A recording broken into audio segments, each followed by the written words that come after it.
Sports and a little bit of fun. This is fun! On your morning drive. This is Robbie and Rex Road with Robbie Stanley and Joe Rexrode. Presented by TJ Anderson Homes of Benchmark Realty on Nashville's best sports talk, 102.5 and 106.3 The Game, and on the Game Nashville app. Ladies and gentlemen, it's showtime.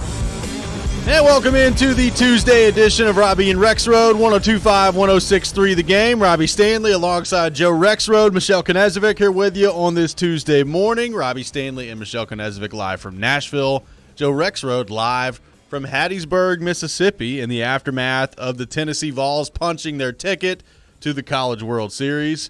Joe Rexrode, good morning. The people want to know, how many hours of sleep we talking about here? 2? 1? If None? any. If any. How we doing this morning? Well, we have our first mute, so maybe an illustration of slightly what it is. Yeah, that's probably a good indication of what's to come here. About 2.5. Okay. It's not good, but it's not maybe as bad as I thought. Although, 2.5 sometimes is almost worse. Like, I think I'd rather sleep for like 30 minutes. If that makes any sense. Yeah, that's about how I'm feeling right now. Yeah, I'm sure that you are. Just a great day yesterday in Hattiesburg, Mississippi, with the game originally slated to start at 5 p.m. And, Joe, as you called yesterday before any of this ever went down, weather was a factor yesterday and didn't get started last night till just about 9 o'clock Central Standard Time. Yeah, well, you can't expect ESPN or the NCAA to have a weather app on their phones.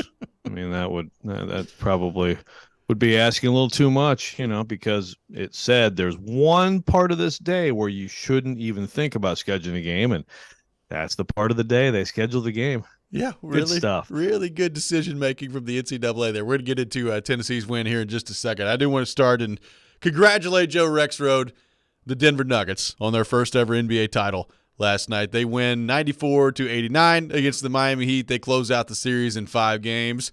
They were clearly the better team. I think clearly the best team in the league all year long.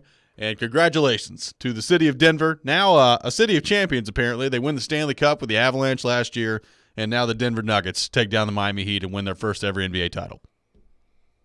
Yeah, great team. I think a team that, you love to see teams, and it's kind of like, like the Warriors draft Steph, Clay, and Draymond, and they kind of grow into it. It took Denver longer, but Jokic and Murray, that's a great combo of homegrown guys. They've added really good role players to the, Porter also, but added some great role players, and the Joker is pretty unbelievable. I gotta say, man, I feel bad for your guy Jimmy Butler because he was up and down, man. That turnover, turnover in the lane, and then he puts up that Philip Seymour Hoffman 3-pointer off the glass, and when you do not have to shoot it, a rough little finish for him, but still incredible run for Miami. Well, I think we're going to find that he was hurt and was playing through some stuff through this NBA final. He ends up 5-18 last night. I mean, he didn't shoot the ball very well. Really, from the back part of the Eastern Conference Final on, he didn't shoot the ball all that well. And I think we're probably going to find that he was hurt playing through stuff. And, Joe, now my relentless pursuit, and by I mean Eric Spoelstra and Pat Riley, hopefully, of Damian Lillard this offseason can now begin. Man, that would be something, huh? So it's my target. It's who I'm going for. Send him Tyler Hero and some picks. Let's get this thing done. Damian Lillard to the Heat. Starting the campaign now. Yeah, would that be I'm trying to think what else they might need. I mean, I guess like a more impactful straight like true point guard kind of. You can take Gabe Vincent too. Yeah, well, it'd be nice to see Dame be somewhere where you could actually compete for Win. something. It would be. So we're going to see if we can make that happen. Pat Riley will get it done. He'll get it done. We'll see if we can make that happen this offseason. But congratulations to the Denver Nuggets. The Stanley Cup final coming up tonight. Vegas with an opportunity to close things out against the Florida Panthers. So we'll see whether or not they're able to do that. Joe, Tennessee punches their ticket last night. They win 5-0 against Southern Miss. Drew Beam with 6 innings last night. What do you end up with? 100 and I had the number in front of me a minute ago. Over 100 pitches, 7 strikeouts for Drew Beam last night. Chase Burns comes in as well, and Tennessee with the shutout performance last night to punch their ticket to Omaha for the second time in the past 3 seasons. We talked about it yesterday, Joe. The Vols had the advantage on paper heading into the matchup just based on the pitching that they had left, and that certainly played out that way last night with a shutout performance. Yeah, it did. It was one of those games where early on they had a chance to get a little bit of separation. Really, some bad situational hitting. So you're like, well, Southern Miss hanging around here. Drew Beam's not getting run support. He was fantastic. Scott Berry, who of course his last game as coach, after the game, he said he thought Beam had the best stuff of the 3 starters they saw. Lindsey, Dolander, Beam, and his stuff was electric last night. Then you come in with he actually gives up 2 hits. It's the longest, it's the most pitches he's thrown all year. So get him out of there, and you eventually get to Chase Burns just throwing gas. I mean, going 103 straight times against their best hitter. A guy who Vitello said last night he expects to see in the majors, Dustin Dickerson. So then Burns finished again. So last year he never, Drew Beam didn't pitch in the Notre Dame series. And Vitello said last night that's one of his regrets from last year was that he never gave him a chance as a freshman after having an incredible freshman year to help in that series. And then Burns, he left in too long in game 3. He gives up the key home run to lose that game. So both of those guys key now in getting the Vols to Omaha. Well, you could tell pretty early last night, Joe, that Beam had things going. The breaking ball early in the game was electric. That thing was moving. He had control over it. And you could tell, I mean, when you've got that pitch working for you early in the game with the other stuff that he's got, you could tell it's going to be a pretty good night for Drew Beam early on. Yeah, and look, you think about him, those 3 guys, Lindsey really has been consistent, didn't have his best stuff, but those 3 guys plus Burns and what he's become, which is just a fireballer out of the pen, plus Sewell and Russell and Halverson. I mean, that's where this team, can go into Omaha, and I think match up with anyone from that perspective. The lineup is. It's kind of up and down, but now, of course, obviously they're finding this clutchness. I mean, Zane Denton with the home run last night that, blew open the game, and you kind of knew at that point it was going to be really tough for the Golden Eagles. But you put that together, you got Blake Burke here, Christian Moore there. Does not match up with some of the, like the Floridas, LSU's, Wake Forests who are going to be there this weekend. But those arms, I think, really give them a chance to do something. They're on the LSU Wake Forest side, so obviously a very tough side of the bracket. Yep, very tough side of the bracket, but what an accomplishment for this program back into Omaha. It's amazing to think about. You get there a couple years ago, you have one of the greatest seasons in the history of college baseball last year in the regular season, and that's the team that doesn't end up getting to Omaha. It's the 2 teams ago, and now this year's team, which I think everybody would probably agree is not as good as last year's team, but now they've made it further in the postseason. It's pretty incredible to think about. Number one, the way this sport works, and number 2, that last year's team is going to be the one that doesn't end up going to Omaha. It's pretty incredible. Yeah, I mean, a team with the ERA about a point better than everybody else, and by far the best offensive numbers, and that's the difference is the lineup. I will say that this team again, like last year's team didn't have a Chase Burns. Nope. Kind of the bull, or really a Halverson. Like they had a good bullpen, but this team is more stocked in that way. So no, it's and you think about in the year of achievement for Tennessee sports, Sweet 16s for both hoops teams, College World Series for softball, College World Series for baseball, Orange Bowl championship for football, beating Alabama. I mean, really, it is like this is. I mean, and it's not just this year. You also have the All Sports Trophy 2 years in a row. That's always used to be Florida. Talking about a pretty amazing era right now for Tennessee athletics here in the last few years, with an AD who, I think is on the cutting edge of finding revenue, being creative, and also hiring coaches. Yeah, looking really good for the Vols right now. And thing that stands out to me, Joe, and it's, we'll see how this plays out for Tennessee once they get to Omaha. But I think back to the Clemson game and the way that you had to come up clutch in those moments. You had to make sure there were no mistakes in the field. He came up clutch with the home run to take the lead.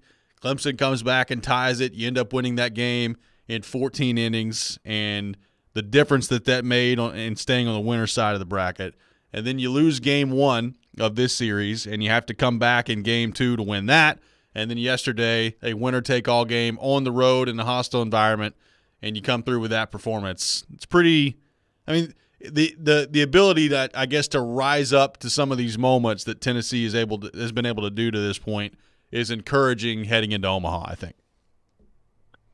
Yeah, look, if you're down 4-0 to, I mean, really one of the best pitchers in the country, a top 3 round pick, All-American at home, in what everybody knows is going to be his last appearance at home, and from there you outscore the opponent 13-0. There's definitely some clutches that, and then obviously Zane Denton with the at bat of the year, of course. The Ravenwood zone, by the way, yep. and former Alabama player Zane Denton, with that shot against Clemson. I mean, it's you got the Drew Gilbert grand slam from 2 years ago, of course, that kind of started that run to Omaha. But I do think this is different too, even though the team has changed over a ton, especially from 2 years ago. I think when you start stacking these seasons together, you get a little bit less just purely happy to be there. Maybe they were a little bit just happy to be there 2 years ago. So, it's quite a run, and it's quite a turnaround from 5-10 in the SEC. And we were sitting there talking 2 months ago about, like, gosh, they meant not going from number 2 preseason to not making the NCAA tournament. Wow. And now look at them. Yep, Tennessee punching their ticket last night to Omaha. They will be in the College World Series. We'll take your thoughts on that, your reaction to that. 615-737-1025, our phone number. 615-737-1025. More on the Vols coming up next. This is Robbie and Rexroad, 1025-1063, The Game. The Tampa Bay Lightning win their second straight Stanley Cup. Colorado has won the Stanley Cup. The Stanley Cup Final lives here. Which team will hoist Lord Stanley's Cup in 2023? Follow all the action on Smashville's home for postseason hockey. 1025 and 1063 The Game and the Game Nashville app. Father's Day is here. Save big on last-minute gifts for Dad at Electronic Express. Don't miss a TCL 55-inch 4K TV for just $269 or an LG laundry pair for only $549 each. Get gifts for Dad with huge savings in every department. Computers, appliances, 4K TVs, smart home, furniture and mattresses, and more. Get a SkyTech gaming computer for $899 or a Traeger Pro Series grill for only $499. Get up to 3 years free financing throughout the entire store. Electronic Express. We make it happen. Progressive covers pets in our auto policy at no extra charge. Now let's see what your dog has to say. As a dog, I think Progressive's auto pet policy is... Oh, what is that? That's just my tail. Weird. Anyway, Progressive protects... There it is again. See? This is why I need protection. I'm so distracted. Nope, that is still my tail. Progressive Auto Insurance covers pets for up to $1,000 in a car accident at no extra charge. And we think your dog would say that's great too. Progressive Casualty Insurance Company and affiliates. Coverage for cats and dogs included with the purchase of collision coverage and subject to policy terms. Texting enrolls you in recurring automated marketing text messages. Consent not required to purchase. Message and data rates may apply. Leaving for the gym so early? I'm ready to go. Since you started taking Nugenix Total T, you've been acting like when we met in our 20s. I feel like myself again. Lower testosterone after turning 40 slowed me down. Nugenix Total T has been a game changer for me. What is it about Nugenix Total T that's different? Well, it's a patented key ingredient called Testofen. It boosts free and total testosterone to help you get back the drive and energy from your youth. It's backed by 5 clinical studies. I've seen the huge difference it's made for you in the gym, at work, and in the bedroom. I'm so glad I sent them a text for my complimentary bottle. Text HUNK to 321321 right now for your complimentary bottle of Nugenix Total T. Nugenix is the #1 selling testosterone boosting brand at GNC and Walmart. Do it now, and we'll also send you a bottle of Nugenix Thermo X, our newest, most powerful fat burner ever. Absolutely free. Text HUNK to 321321. That's HUNK to 321321. It's Wrangler season out there. T-shirt days, denim jacket nights. A pair of broken-in jeans you could live in. Open roads, endless horizons, no destinations. This is when adventure starts calling. And you need to be ready in jeans that are made for the unpredictable journey that we call life. Wrangler, for the ride of life. Shop our newest styles today at Wrangler.com. What's up? It's a Target trend alert. New swim has just arrived and it's sunny weather approved. If you're into bikinis or one pieces, high waists or cutouts, they're the perfect combo of trendy, flattering, and affordable. That's right. And there are so many cool styles with gorgeous details. These suits have macrame, crochet, wood beads, pretty shells, and more. Totally a luxe for less vibe. Yeah, so dive in and shop this Target trend without the spend. Want to weigh in on the conversation? It's a brain booster. Slide into our DMs. Or just text or call at 615-737-1025. Our phone line is driven by WilsonCountyHyundai.com.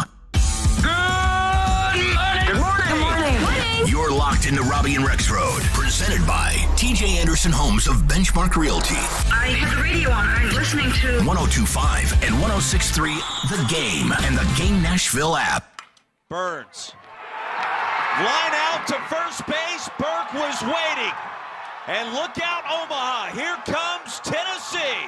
Tennessee topples Southern Miss 5-0. And the Vols return to the Men's College World Series for the second time in 3 years.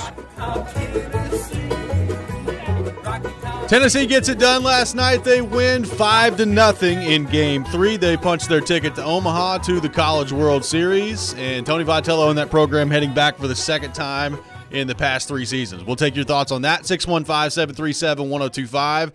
What do you make of this achievement for the Vols, and what do you make of their chances once they get to Omaha? 615-737-1025. So, Joe, how do we put into scope what this means for this Tennessee baseball program? We talked about it a little bit last week, just kind of looking ahead to the matchup against Southern Miss. Tennessee baseball has now gotten to a point where, they've been to College World Series before Tony Vitello, and they've had good runs in baseball before, but nothing quite like this with the sustained success and the financial part of it and the recruiting and all these different things that Tony Vitello has brought to the table. I think make it pretty clearly the best era of Tennessee baseball that they're currently in right now. So now 2 trips to Omaha in the last 3 years. We'll see what they're able to do with it while they're there. But how do you kind of put into words where Tony Vitello has brought this program and what this achievement for going to the College World Series in the second time in 3 years ultimately means for this group?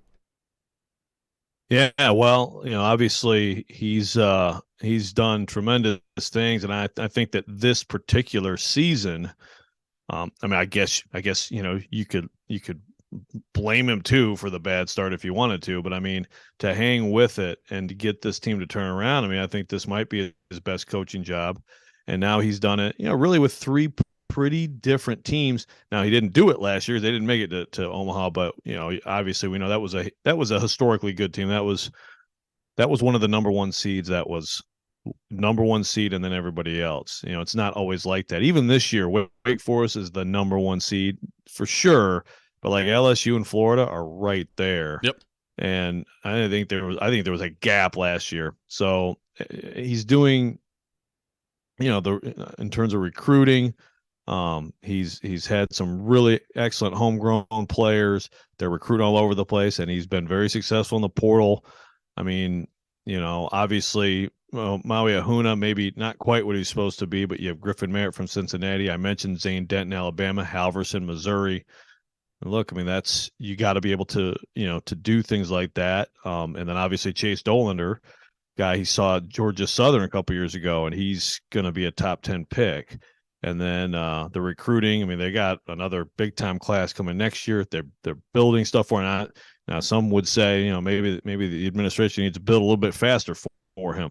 If they had gone a little faster, it would have been the Knoxville Super this year, than instead of the Hattiesburg. But he's moved the needle and showed that this sport is worth investing in. And as long as he's going to be there, I think Tennessee's going to be really good. So it's been a incredible hire, and you gotta tip the cap to John Curry. This is a John Currie tip of the cap. Much we talk about Danny White. Most of these coaches who are doing really well at Tennessee right now were inherited by him. I mean, that John Currie hiring of Greg Schiano and Tony Vitello, that duo, done a whole lot of winning for the Vols. Who would have thought? Yeah. Well, he did have Mike Leach like ready to come, man. He did. He had Mike Leach ready to come to Knoxville. But some hires a little bit better than others. But but it's been something to watch. And again, I think in this state too, it's just I think we have more fun times with two programs that are actual national championship contenders. Now the question is, can this team actually go beyond and actually make a run here and somehow get out of that bracket that includes Wake Forest and LSU? Well, and that's going to be the question now, because, and to me, a lot of that's going to come down to the lineup. Like, I think your pitching is going to give you a chance heading into this with the arms that Tennessee has at their disposal, and that doesn't mean that they're unhittable or that nobody can get to Dolander or nobody can get to Burns or Beam or any of those guys. But I think it's going to come down to, like, can whatever the best version of Tennessee's lineup is, can they show up with that in Omaha? Can you come up with clutch at bats? Can you work the count? Can you get people deep into their bullpen? Like, can this lineup do their job once they get to Omaha at an efficient enough level to give Tennessee's pitchers a chance in this World Series? That's going to be what it comes down to. Do you have enough offense to hang in there with some of these other teams? I mean, look, obviously Wake Forest is putting up a ton of runs right now. LSU's been dangerous all year long. But can Tennessee's lineup kind of step up to this challenge? Like you said before, I feel great about their pitching, feel great about their arms, but the lineup is going to be really interesting to see if they can hit the ball well enough once they get to Omaha. Yeah, and on Saturday, 6:00 Saturday, they get Paul Skeens. Paul Skeens from LSU. Now, LSU is a portal super team. Yep. And they went absolutely all in on the portal. You're talking, 6'6", 250, very well could be the number one pick. If he's not, LSU's outfielder Dylan Cruz might be. Those are the top two prospects in the draft. And right now I think Skeens is like 21 strikeouts to 1 walk in the postseason. It's just he's absolutely dominant. So you come right out to try to stay out of that losers bracket by taking on that guy. And let's see, what did he do against Tennessee when he faced them before? Yeah, 7 innings, he gave up a run, gave up 5 hits, so struck out 12. So they've seen him, and they've seen how great he is. Be interesting to me. I mean, I assume it's Lindsey going against Skeens. Oh, you could make the case to go Dolander here. Yep.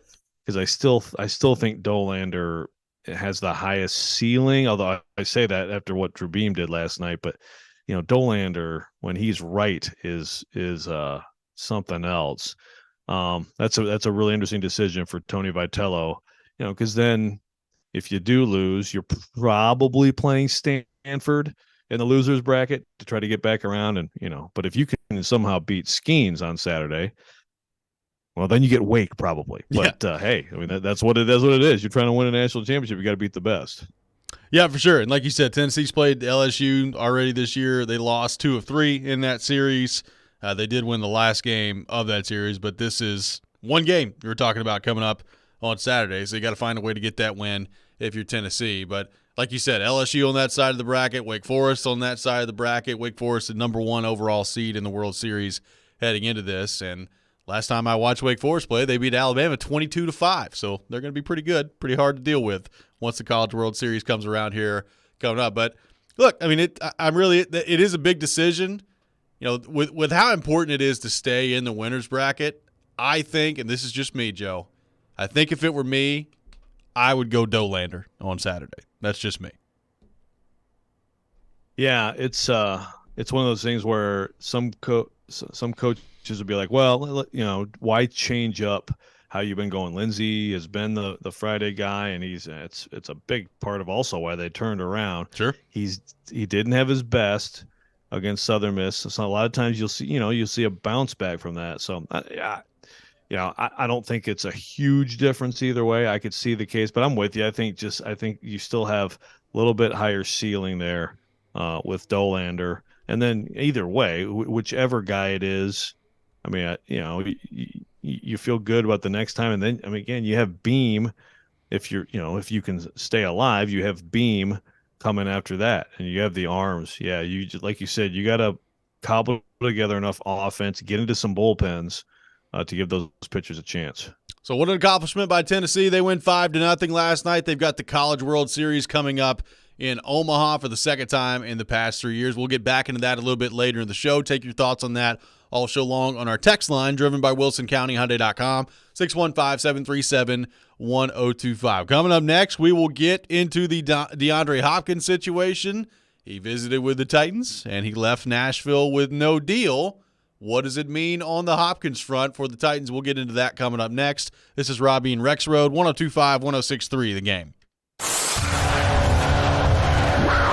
I think there's a lot of talent. The Predators' offseason plan is taking shape as incoming GM Barry Trotz and new head coach Andrew Burnett look towards the NHL draft in late June. It's a really exciting time. I think there's really exciting players. How much change will they see with the Predators roster? Big premium on development right now with our young guys. That is our lifeline. We are your home for Smashville. 102.5 and 106.3 The Game and the Game Nashville app. Genesis Diamonds has the lowest interest rates on the planet because we never stop thinking about our customers. Right now, you can get 0 interest financing on any purchase. Beautiful tennis bracelets or 5-stone rings starting at only $35 a month. Those 4-carat lab-grown diamond stud earrings, just $115 a month. Get Genesis low price, pay nothing down, and spread your payments over 5 years with 0 interest. Rings, pendants, bands, one-of-a-kind designer jewelry, pre-owned Rolex watches. Now through July 1st only. Only at Genesis Diamonds. Green Hills and Cool Springs. On approved credit, see store for details. If you're hiring, it can feel like you're trying to find a needle in a haystack. You can hope the right person comes along, or you can just use ZipRecruiter. And now you can try it for free at ZipRecruiter.com/radio. In fact, ZipRecruiter has helped a lot of business owners find their needle in a haystack, like Marco, president of operations at Telly Tires and Auto Centers. Because Telly Tires has grown a lot in the last few years, Marco needed to hire everyone from a receptionist to a store manager to a head mechanic. ZipRecruiter helps me find all the right people, even the most difficult jobs to fill. ZipRecruiter helps me keep my business running. Take it from Marco and millions of other businesses who've used ZipRecruiter. ZipRecruiter can help you find the needle in the haystack. See why 4 out of 5 employers who post a job on ZipRecruiter get a quality candidate within the first day. And right now, you can try ZipRecruiter for free. That's right, free at ZipRecruiter.com/radio. That's ZipRecruiter.com/RADIO. ZipRecruiter.com/radio. ZipRecruiter, the smartest way to hire. Hey, Tennessee, when you bet on Zen Sports, the new sportsbook in town, you get the best reward possible. Cold, hard cash. You bet with your own money. So why accept anything less from your rewards program? With Zen Sports, you earn cash on your bets, cash on your referrals bets, and a welcome bonus. And you guessed it, cash. So stop settling for Vegas rewards when we're in Tennessee. Cash in your old sportsbook for Zen Sports. Your wallet will thank you later. Zen Sports. Betting just got better. Gambling problem? Call 1-800-889-9789. Terms and conditions apply. Must be 21 and up and in Tennessee to bet.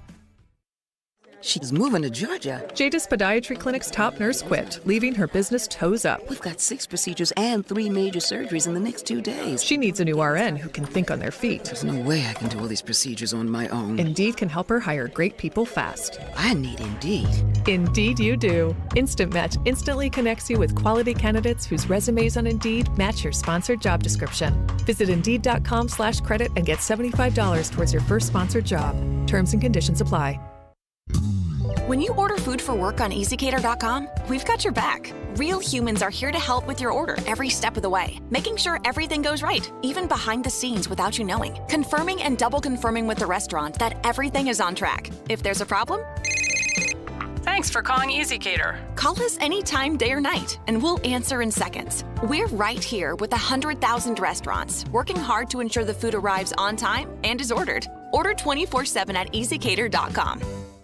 102.5 The Game and Green Trees Company Dispensary want to send you to see Bryan Adams at Bridgestone Arena Saturday, June 17th with very very special guest, Joan Jett and the Blackhearts. Listen all week long to Robbie and Rexroad for your cue to call to win tickets to Bryan Adams and Joan Jett at Bridgestone Arena. Insightful discussion. When we talk about the person that these players are. 3 goals scored in the first 5 minutes. He wants to be the starter, day one. Mixed with spirited debate. Okay, but Derek, let's put Mr. Derek. They are Caroline, Willie, and D-Mace. With Caroline Fenton, Willie Donick, and former NFL wide receiver Derek Mason. We got the whole thing covered. We got it all covered. Here. Weekdays at 11 on 102.5 and 106.3 The Game and the Game Nashville app. Hey Nashville, this is Gary Bettman. You're listening to Nashville's best sports talk, ESPN 102.5 The Game. So now you're asking them, hey, you come here, you be second fiddle to Traylon Burks. You knew that already. But the way our offense is designed, you're not going to get the 6 or 7 catches you require, or maybe not even the 5 catches you require. You know who thrives best under that? Chris Moore. Why? Because he's not used to getting 100 and something. He plays he make do with the opportunities that he get. He doesn't need a lot of opportunities. Just like Nick Westbrook-Ikhine doesn't need a lot of opportunities. They just need to be put in the right position. The offense needs to flow the way it needs to flow, or the offensive coordinator needs to be creative. We believe Tim Kelly is creative. So with that being said, I would rather, not necessarily because of their careers, but because of where they're at now, I would rather go with Chris Moore and Nick Westbrook-Ikhine. Not to say that D-Hop wouldn't make this room better, not exponentially better or enormously better, but, not exponentially, take that out, enormously better, but with these young guys, they operate in a space where they're not used to 90-something, targets a season. They're used to 50. And they make do with the 50 because they know that, hell, I'm not going to give them any chance, so I'm going to go out here and ball when I do get an opportunity. That was D-Mace yesterday on Caroline, Willie, and D-Mace discussing the Titans wide receiver room and the DeAndre Hopkins situation. What do you make of that, Joe? D-Mace saying that maybe would rather go with Chris Moore and Nick Westbrook-Ikhine rather than DeAndre Hopkins at this point. Well, hearing that little snippet, I mean, I hear what he's saying in terms of, I guess the idea being that Hopkins just wouldn't be happy in this offense. I mean, I suppose that's true. I think I'd go with anything that makes me better, and especially anything that makes me better where I'm on paper deficient, and that would be that room. So, I think Hopkins needs to, I guess, understand the situation, but at the same time, I mean, if you're the Titans trying to sell him on it, again, you can go back not too far and say, see, when everything was working together, including especially good offensive line play, there was still plenty of passing and downfield success in this offense to the point where, the number 2 receiver, Corey Davis, back in 2020 had a big year. I mean, that wasn't too long ago. That was all under Mike Vrabel too. So, to me, it's like, yes, that's true. Moore. I mean, we haven't seen Moore here, but I guess I'd probably put him a little bit. He's done a bit more in this league than Westbrook-Ikhine. But either of those guys, they're probably gonna be happy with their opportunities. They're role players. They go out there and give you something. They're not gonna complain probably about lack of opportunity. So if you're worried about D-Hop doing that, okay, I guess I understand that. But I'd rather have better players personally in the NFL. I would rather go with better players wherever I can. So I would probably look at DeAndre Hopkins. Well, there's also I think people are just assuming, and this is not a D-Mace thing. This is I've seen this all over Twitter, from the text line, everywhere, that DeAndre Hopkins is going to come in and that he's going to be the number 2.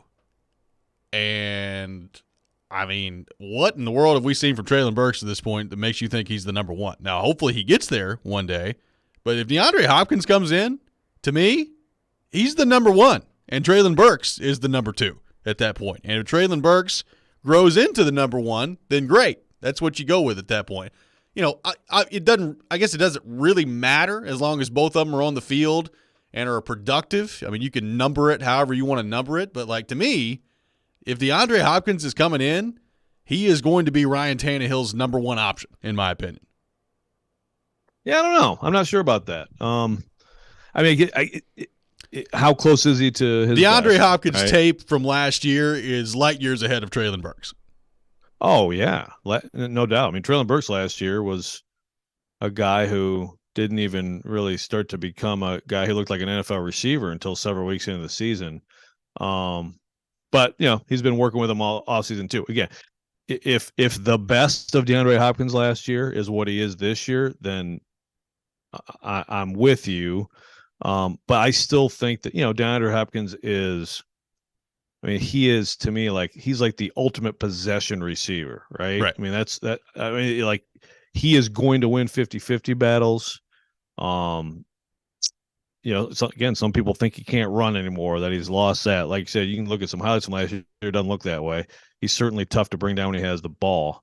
I think he'll definitely be a comfortable, consistent possession receiver for Ryan Tannehill, but I still think I think bigger. You could make the case that more big plays will go Burks' way, and I would also make the case that with Hopkins on this team, you're going to have a little bit more opportunity to make some big plays to Treylon Burks. So yeah, I'm more of the mind of I don't care how you number it. If it works out the way you hope, then it's a really good compliment for each other. But I think it's close. If Treylon Burks is what he looks like in the spring, which is always still one of those things you have to be careful about jumping to conclusions. It's just that he looks in shape.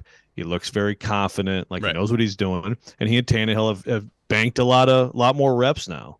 And they're still not, they still were definitely not on the same page on some moments during minicamp. So there's still work to do there, but they definitely have banked a lot of reps that you would think that it'll pay off this year. So I don't know that I don't know that even if Hopkins is really good, it's going to be like this huge gap, I mean, I do feel like you could see some games where he has more targets, but Burks has more yardage, for example. Well, I just, to me, when you need to make, let's say it's 3rd and 11, and you need to have a first down, to me, if I'm Tannehill, where am I looking first for the ball?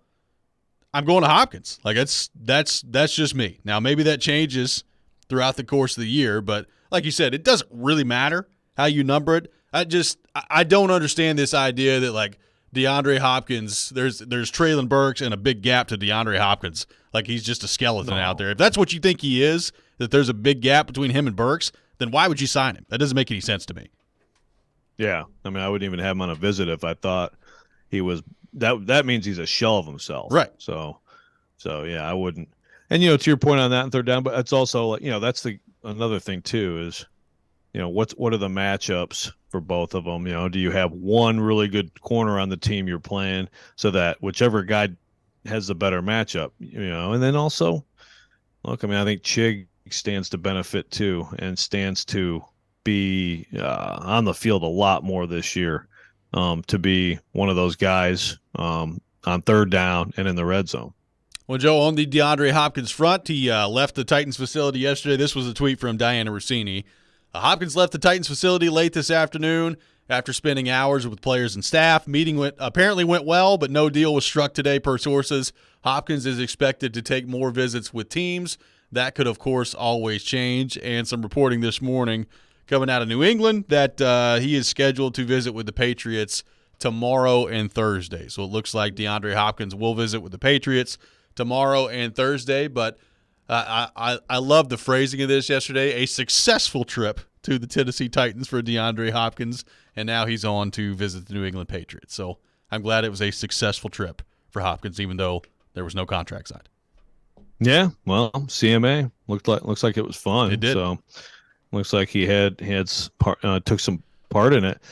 Yeah, I talked about it yesterday. I did not expect at all for him to leave here with a deal. To me, that would only happen if the Titans were like, what do you think about this? And he was like, whoa, really? Yeah, okay. I don't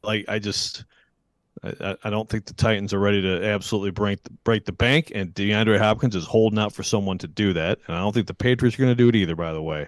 So this is him figuring out the market, and then it comes down to, if it's close, does he like either of them significantly more than the other? And then does anybody else get into it? He certainly wants others to get into it, sure. Right? But is anybody seriously going to get into this along with those two teams? I'm going to stick with my prediction. He's going to visit them. It'll be also a quote-unquote successful visit. And then he'll spend a long time waiting for something better. I love the Belichick comments on it yesterday that, they asked him about DeAndre Hopkins coming in, and, he gave the old, I'll talk about players that are here answer, but also talked about, like, they asked him if the visit was happening. He's like, I don't know. Couldn't tell you. I have no idea whether or not he's coming in. Just thank you, Bill. We appreciate it. Bill in mid-season form in mid-June. Gotta love to see. Yeah, and then that's your typical Belichick answer. And then I saw some Titans Twitter like, ooh, kind of getting excited, right? Yeah, like if he didn't know if he was coming, does that mean that like DeAndre Hopkins had already called him and told him that he was signing with the Titans? There were some Titans fans wondering that yesterday. Yeah, I'm sorry to break it to you. You're gonna have to sit on this one for a while, I think. Did not quite work out for the Titans yesterday in terms of a deal itself. Now we'll see what this all means on the DeAndre Hopkins front. We'll take your thoughts on all of it. What do you make of the DeAndre Hopkins visit remaining on with the New England Patriots? He leaves Nashville yesterday without a deal. We'll take your thoughts on that. 615-737-1025, our phone number, 615-737-1025. We'll have more on the Titans and DeAndre Hopkins coming up next. Caroline Fenton coming up at 7 o'clock as well. All that ahead. This is Robbie and Rex Road, 102.5, 106.3, The Game. This fall, Andy, 24-21, your final. The Game. All by himself for a one-hand flush. Gets bigger. The doors on the board. Your new home for Vanderbilt Athletics is 102.5 The Game and 94.9 The Fan. Football, men's basketball, baseball, and women's basketball all live here. Your home for Vanderbilt Athletics is 102.5 and 106.3 The Game and 94.9 The Fan. Hey folks, Joe Rexroad here, inviting you to hit a homer with $5 Dinger Tuesdays on FanDuel Sportsbook. Every Tuesday, all customers get $5 in bonus bets for every home run hit by both teams when you place a $25 to hit a home run wager on MLB games. The best part about Dinger Tuesdays is even if your bet loses, FanDuel is going to pay you $5 for every home run. The obvious one we're looking at here, Subway Series, Yankees, Mets, Alonso, Judge. I think that's absolutely where you should be looking for on this Dinger Tuesday. No better place to bet America's pastime than on America's #1 sportsbook. So head over to your FanDuel account or download the FanDuel Sportsbook app by going to FanDuel.com/Joe102 and pick your home run hitter. Again, FanDuel.com/Joe102. And you must be 21 or older and present. Tennessee. Bonus issued is non-withdrawable bonus bets that expire 7 days after receipt. Max bonus $25. Restrictions apply. See full terms at FanDuel.com/sportsbook. Gambling problem? Call the Tennessee Red Line 800-889-9789. The FedEx St. Jude Championship returns to TPC Southwind August 9th through the 13th. Don't miss your chance to witness the top 70 players from the PGA Tour season battle it out in the first event of the FedEx Cup playoffs.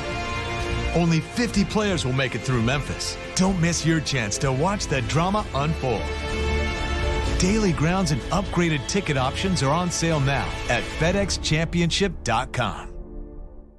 3 days of racing, 3 days of music, one huge weekend event. The Big Machine Music City Grand Prix is not just a race or a festival, it's an experience. Multiple music stations with Flo Rida, Vince Neil, Chris Jansen, Gavin DeGraw, and more. Fast cars going over 200 miles an hour. And a family fun zone with inflatables, Ferris wheels, kids games, and kid-friendly food trucks. Tickets and premium hospitality are on sale now. Go to MusicCityGP.com for tickets and get ready to experience Nashville's premier speed and sound event.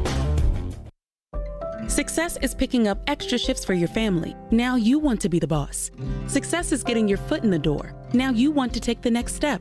Success looks different to everyone, and University of Maryland Global Campus can help you reach your goals. For more than 75 years, we've been transforming adult lives by offering the opportunity to expand your skills, move up, or start a new career. With more than 125 undergraduate and graduate degrees and certificates, online and hybrid courses, no-cost digital materials replacing most textbooks, personalized advising, financial resources, and lifetime career services, achieving your dreams is more possible than ever before.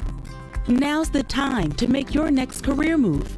Our MBA and most graduate cybersecurity courses start July 12th. Gain the credentials and specialized skills that many of today's top employers are seeking and move closer to your career goals. Learn more at umgc.edu. Certified to operate by Chev.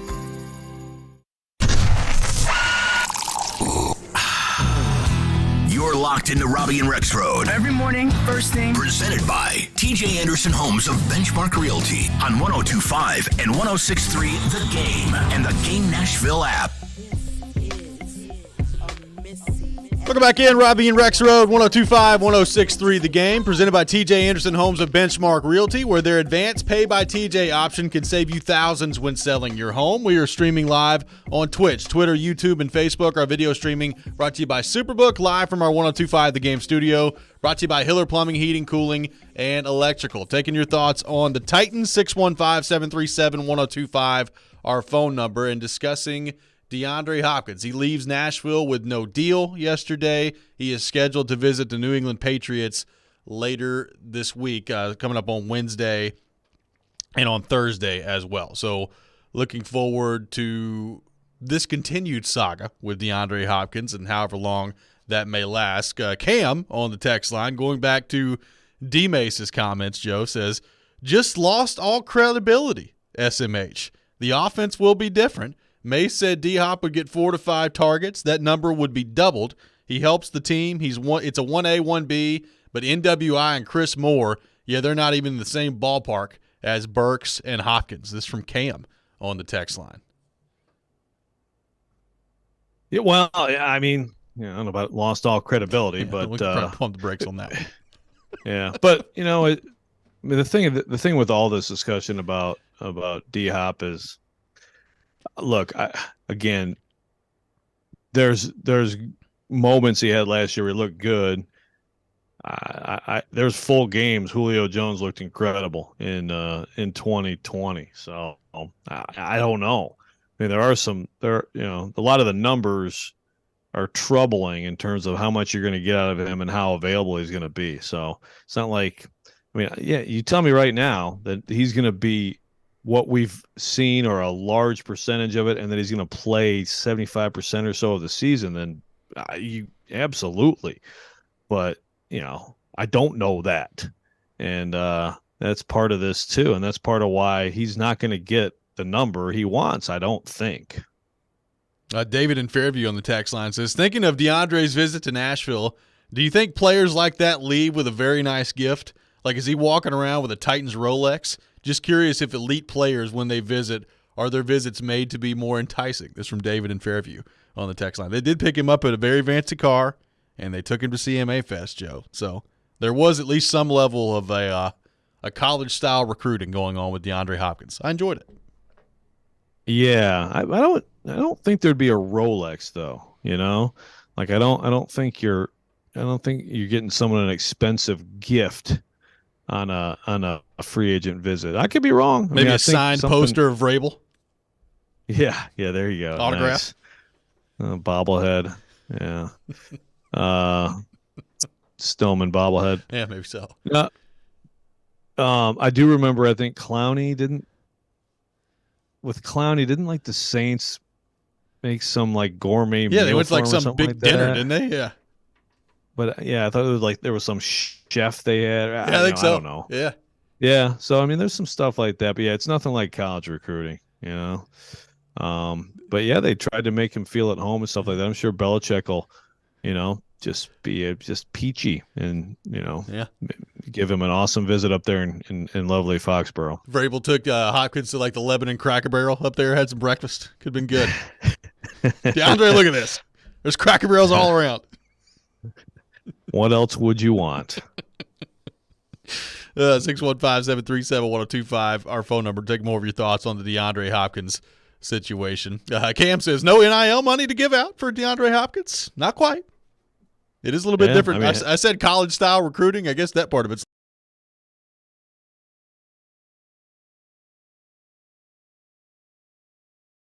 So I guess now you can do that at all levels. So, yeah, I'm sure. Yeah, I'd love to. I wish I could, been a fly on the wall for. That's the thing too. I mean, it's not like Hopkins is sitting there with the Titans talking money, right? I mean, that's Right. why he recently hired an agent. But if you're him, I'd love to know like what matters. Like, take the money out of it, because that to me that's going to dictate this. But what kind of stuff was he asking? What kind of things? I mean, obviously you want to be in an offense and you still want to win. I mean, yeah, I don't think. I mean, if Hopkins got a huge deal from a terrible team, I guess he'd take it. Like if the Commanders, Houston, homecoming. Yeah, there you go. Yeah, there's some talk about that. I mean, even with that, it's like you could make the case like, well, if it's like a 2-year deal, you grow with Stroud. Next year, Stroud's ready. Some of these young, good draft. Who knows? But I think he's still, he wants to win, wants to be somewhere where you can have success, and then the offense. I mean, the thing is, like, a lot of people would say, well, why would you pick this offense? Of course, given how bad it was last year and how run based, but also he knows Tim Kelly. So he's been in a Tim Kelly offense and he knows how that can look. It could be pretty, pretty wide open, pretty explosive. Dustin in Hopkinsville on the text line says, I don't think we get him. Someone's going to pay him more than the Titans. Promise, I was all in to get him, but after listening to D-Mace and Willie, I'm skeptical of bringing in a 32-year-old wide receiver with issues being on the field the last 2 years. But we do get a little better if he's on the field. Now, just point of clarification, he's only 31. He's not 32, but he is 31 years old. I got another texter that says, what free agent would Tannehill be willing to restructure for, with an upside-down smiling emoji on the text line? So trying to get now a restructured contract for Tannehill in the mix as well, Joe Rexrode. Text line's wild this morning.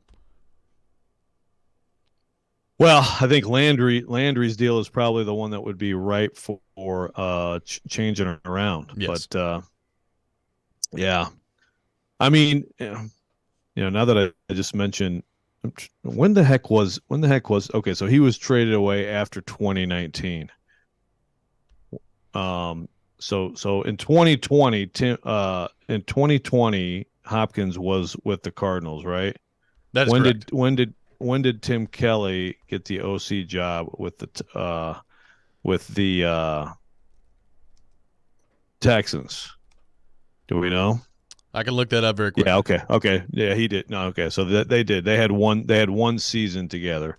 19. His first season as OC was D Hop's last season, because for a minute I'm like, I questioned myself, like, wait a minute, that may have actually kind of not crossed paths, but they did have that. So. I mean, you would think that would help in terms of just knowing who those guys are and things like that. But also, if I'm him, I'm still like, okay, so do you guys have a good offensive line?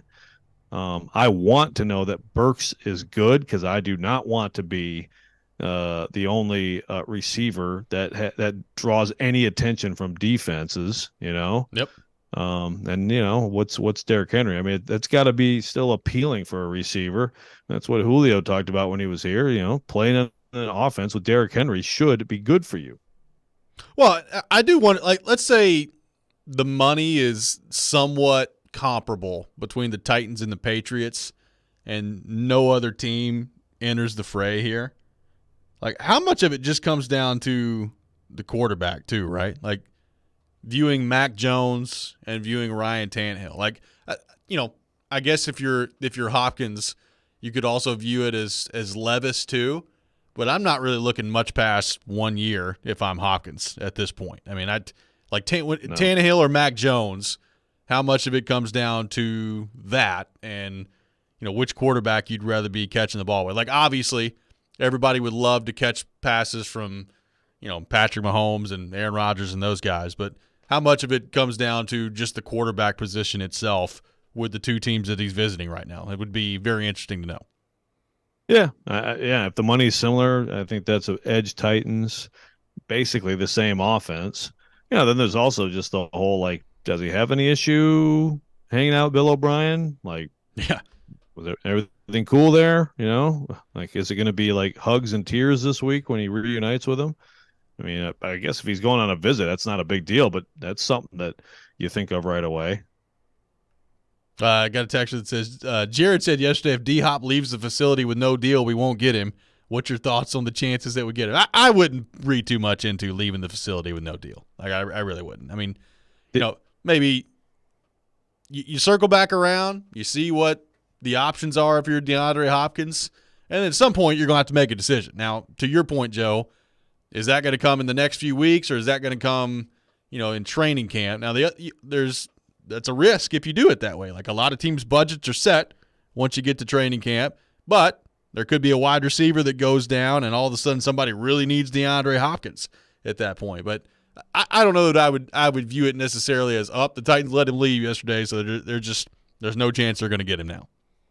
They were only going to get him if they absolutely blew him away, and the only way you're going to blow him away is with a contract that's ridiculous for him right now. So now he goes to New England, and then you got competing offers that are at least in his universe where he can maybe then he just decides between the two, and that's that. I mean, that I could see. I just have my doubts either team is going to come close to what he wants, but maybe at some point it's also, like you said, maybe he just needs to be realistic now and get it done. 615-737-1025, our phone number. We'll continue the conversation on the Titans coming up next. We'll be joined by Caroline Fenton from Caroline, Willie, and D-Mace. That's next. This is Robbie and Rexroad, 102.5-106.3, The Game. All the big plays. Henry up the middle. Looks a little move. 10, 5, touchdown. All the big stories. Should the Titans go after DeAndre Hopkins? All in one place. We are Nashville's best sports talk. 102.5 and 106.3. Touchdown, Tennessee. I want to give you the best players. Does he want to retire a Tennessee Titan? The door's on the board. The Game and the Game Nashville app. ElectronicExpress.com. We make it happen. It's time to tee it up at Edwin Watts Golf Shops for the hottest gifts for dads and grads. Featuring the Titleist TSR drivers. Elevate your game and hit faster, longer, and straighter with the Titleist TSR drivers. And from Bushnell, the new Tour V6 Series laser rangefinders provide you the most accurate distances in golf. There's always gift cards for dads and grads in any amount. Edwin Watts Golf Shops, home of the 90-day satisfaction guarantee, and shop us in store or online at EdwinWattsGolfShops.com. It's the symphonic rock experience everyone's talking about. The Nashville Symphony performs Windborne's The Music of Led Zeppelin, featuring conductor Brent Havens, vocalist Justin Sargent, and a full rock band. The hits of Led Zeppelin performed live as you've never heard them before. June 25th at Ascend Amphitheater. Tickets are on sale now at NashvilleSymphony.org. Full details at WindborneMusic.com. Texting enrolls you in a recurring automated marketing text messages. Consent not required to purchase. Message and data rates may apply.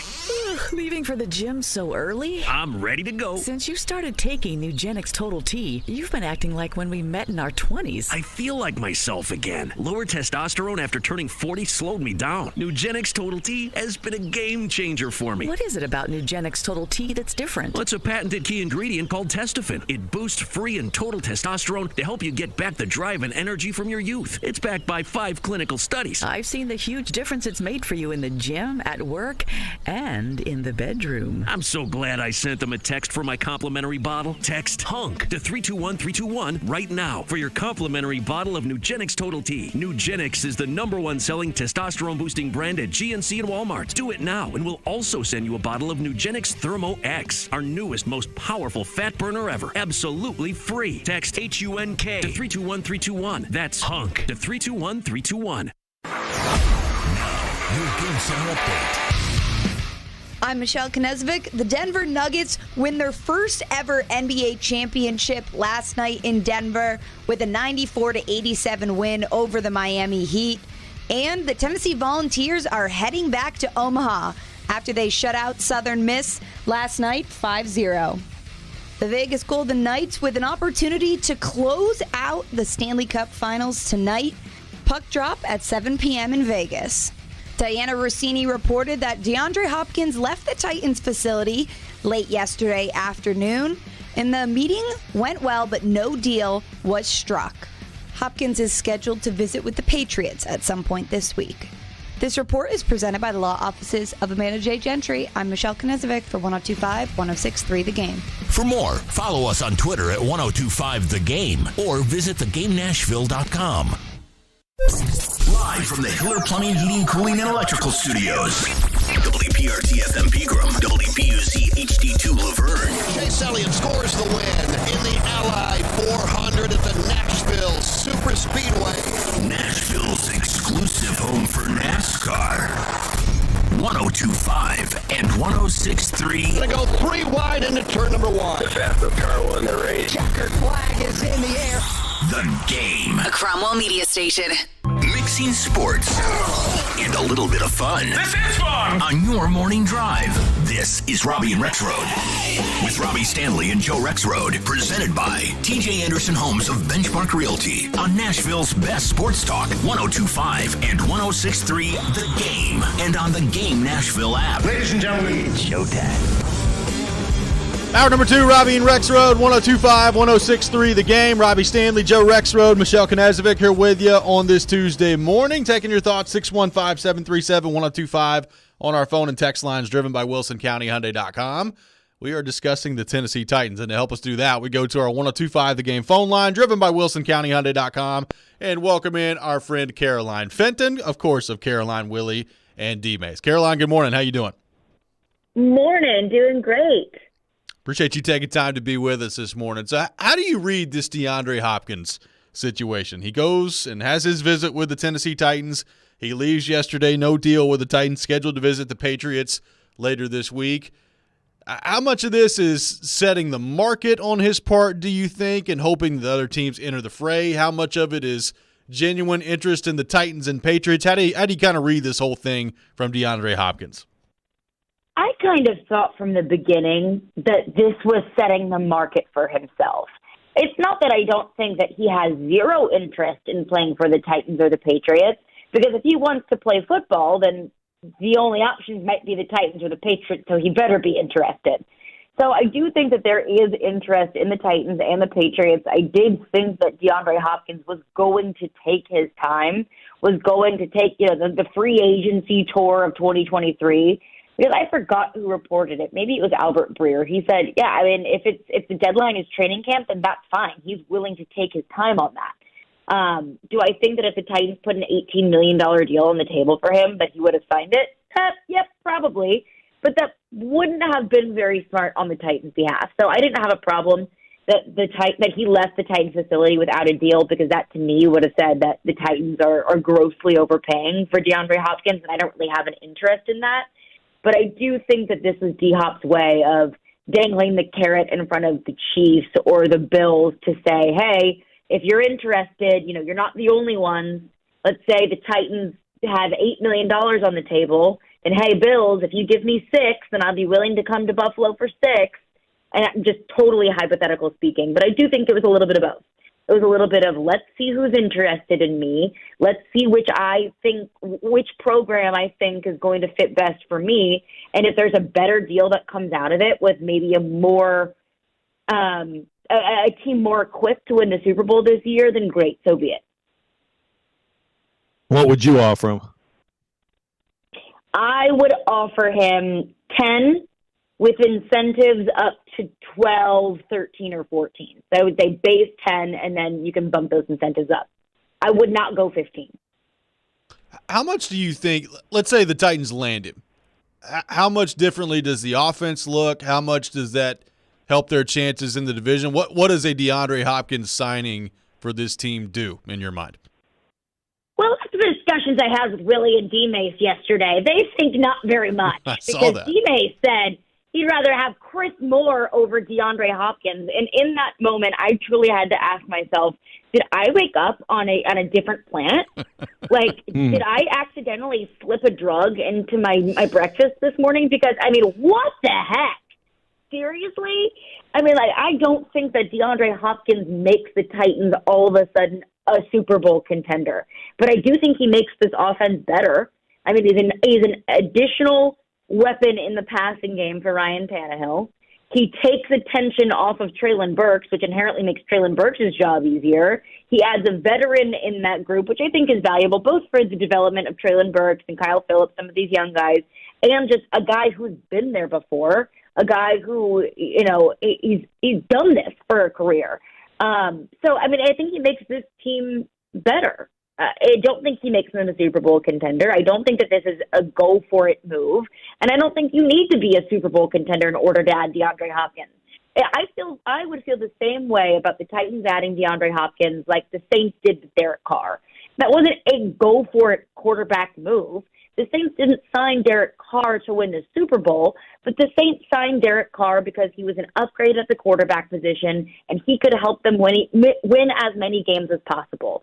And in a really crappy NFC South, they could win the division, make the playoffs, and then go from there. I feel the same way with DeAndre Hopkins.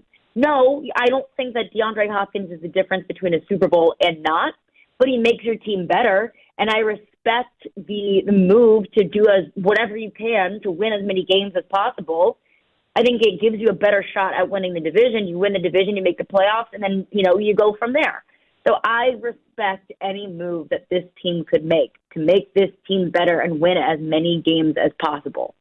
And you don't have to give up any picks to do it. That's the key. Yeah, so we played a little bit of that from Demon. Does he just think he's totally washed then? I mean, is that why he prefer those guys? His point was, and Willie kept referencing efficiency. That DeAndre Hopkins ranked, I think, 71st in efficiency in the NFL, which was behind Nick Westbrook-Ikhine and behind Treylon Burks. And I'm sorry, if you give me any analytic that shows that DeAndre Hopkins is a worse wide receiver than Nick Westbrook-Ikhine, then I'm really not interested in that analytic at all. I don't need an analytic to tell me that DeAndre Hopkins is worse than Nick Westbrook-Ikhine because my eyes can tell me that. So that was one of the stats that that they were referencing was DeAndre Hopkins had the worst efficiency this past season than he has in his entire career, which I think inherently is a little bit of a flawed statistic considering the offense he was working with, the quarterback he was working with, the team he was working with, and just the ins and outs of the analytics. For example, Willie was saying, hey, if it's 3rd and 15 and a wide receiver catches the ball short of the sticks, 12 yards downfield, then that would be a knock against your efficiency. And I'll say, okay, well, that's kind of on the quarterback for throwing the ball short of the sticks. So that was one thing that they were referencing. And also D-Mace was saying, D-Hop is a very high-volume receiver, that you get his best out of him when he's targeted 10, 11, 12, 13 times a game. And that's not what he's going to get with the Titans. And I understand that line of thinking that, look, this Titans offense does not run like a high-powered, sling it down the field, Patrick Mahomes, Andy Reid, Kansas City Chiefs type of offense. I get that. I understand that. But I just think, you're thinking too much about it. DeAndre Hopkins is the best wide receiver option on the market, and the Titans need to upgrade at the wide receiver position. Caroline Fenton with us here on Robbie and Rex. So, Caroline, I'm going to toss a hypothetical question out to you here. Who has a better season relative to their position coming up? Will it be Treylon Burks at wide receiver or Chig Okonkwo at tight end? I'm going to say Treylon Burks because I think the Titans need Treylon Burks to have a better season.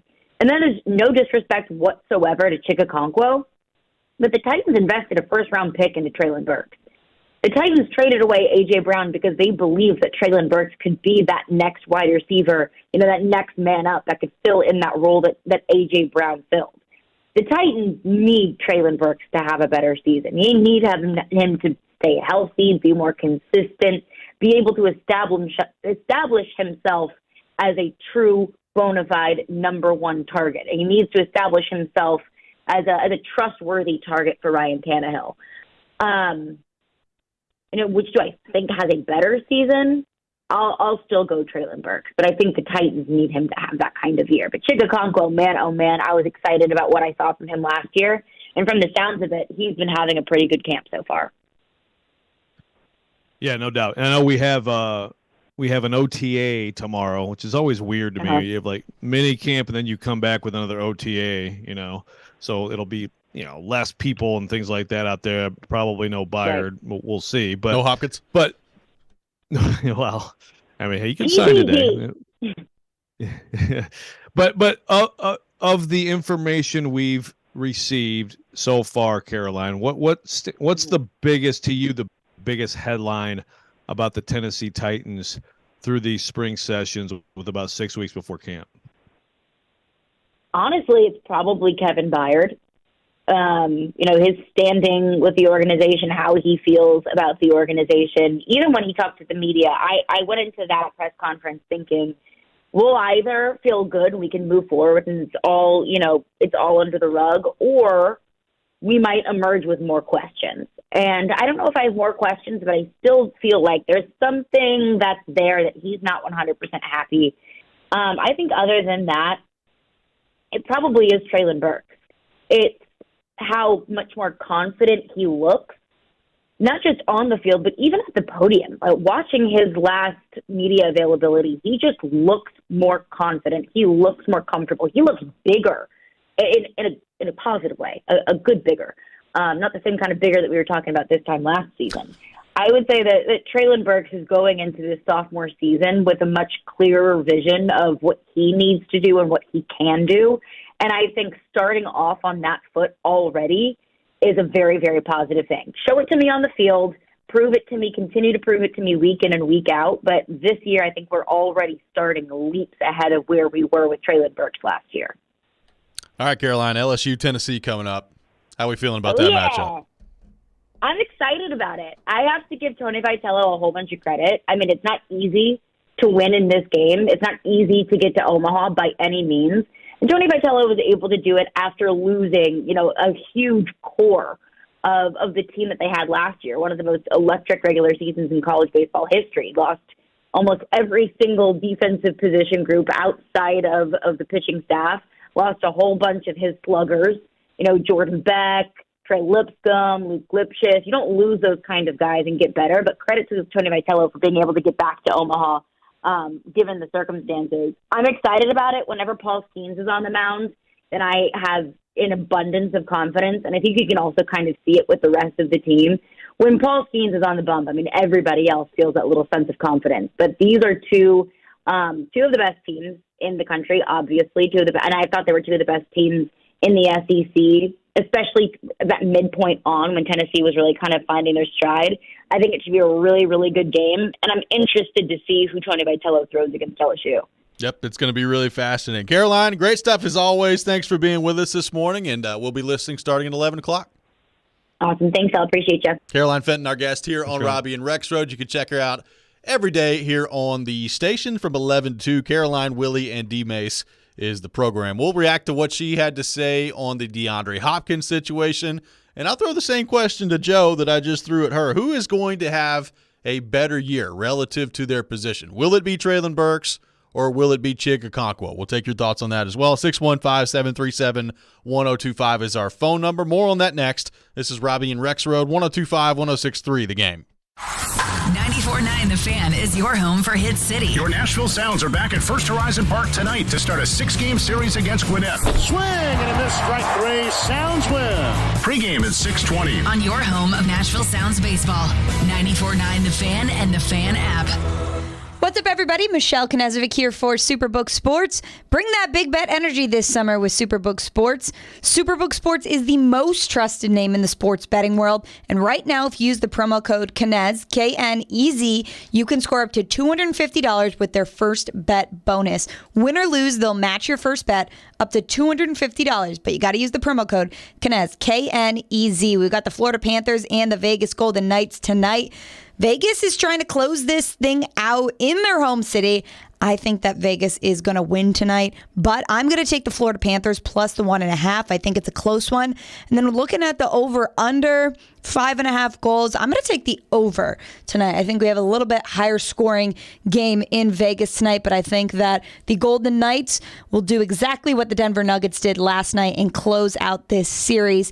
All you got to do, simply visit superbook.com for terms and conditions, or you can download the Superbook Tennessee app in app stores. Enter the promo code KNEZ, K-N-E-Z, and you'll get $250 courtesy of Superbook Sports. Got a gambling problem? Call 1-800-889-9789. Hey, it's Jared from my friends at Hiller. Hiller's Heat Wave Heroes are keeping you from getting burned this summer. If you know your home needs an air conditioning replacement, do not wait until it breaks down. You do not want to be sweating in your home. This month, get a free UV light and free electronic air cleaner when you buy select new HVAC systems. Or get a whole home water filtration for just $59 a month. Or get a new whole home generator for just $139 a month. Call Hiller's Heat Wave Heroes to save the day. Visit happyhiller.com to book.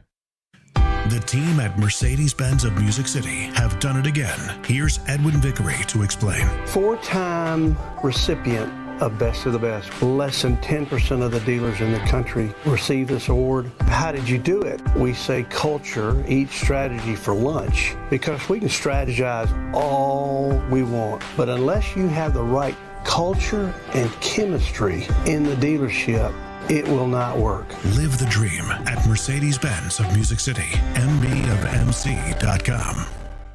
So happy it hurts. Bryan Adams. See him live in concert in Nashville. The So Happy It Hurts Tour. With special guest Joan Jett and the Blackhearts. This Saturday at Bridgestone Arena. Get tickets now at livenation.com. For more, check bryanadams.com. This is your JB Weld Strength Coach, here to give you the muscle to tackle auto repairs. If you've got a banged up bumper or muffler that's violating noise ordinances, reach for JB Weld. For bonding or sealing, our epoxies, wraps, and putties work on plastic, metal, and hot surfaces with the power to get your ride back to the way it was. So take repairs into your own hands and be your strongest self. Learn more at jbweld.com. JB Weld, world's strongest bond. Want to see our smiling faces? You can watch us on Twitch, Twitter, YouTube, and Facebook Live. We are good to go. Presented by Superbook Sports, voted #1 sportsbook in Vegas. You're listening to Robbie and Rexroad. It's part of this nutritious breakfast. Presented by TJ Anderson Homes of Benchmark Realty on 102.5 and 106.3 The Game and the Game Nashville app.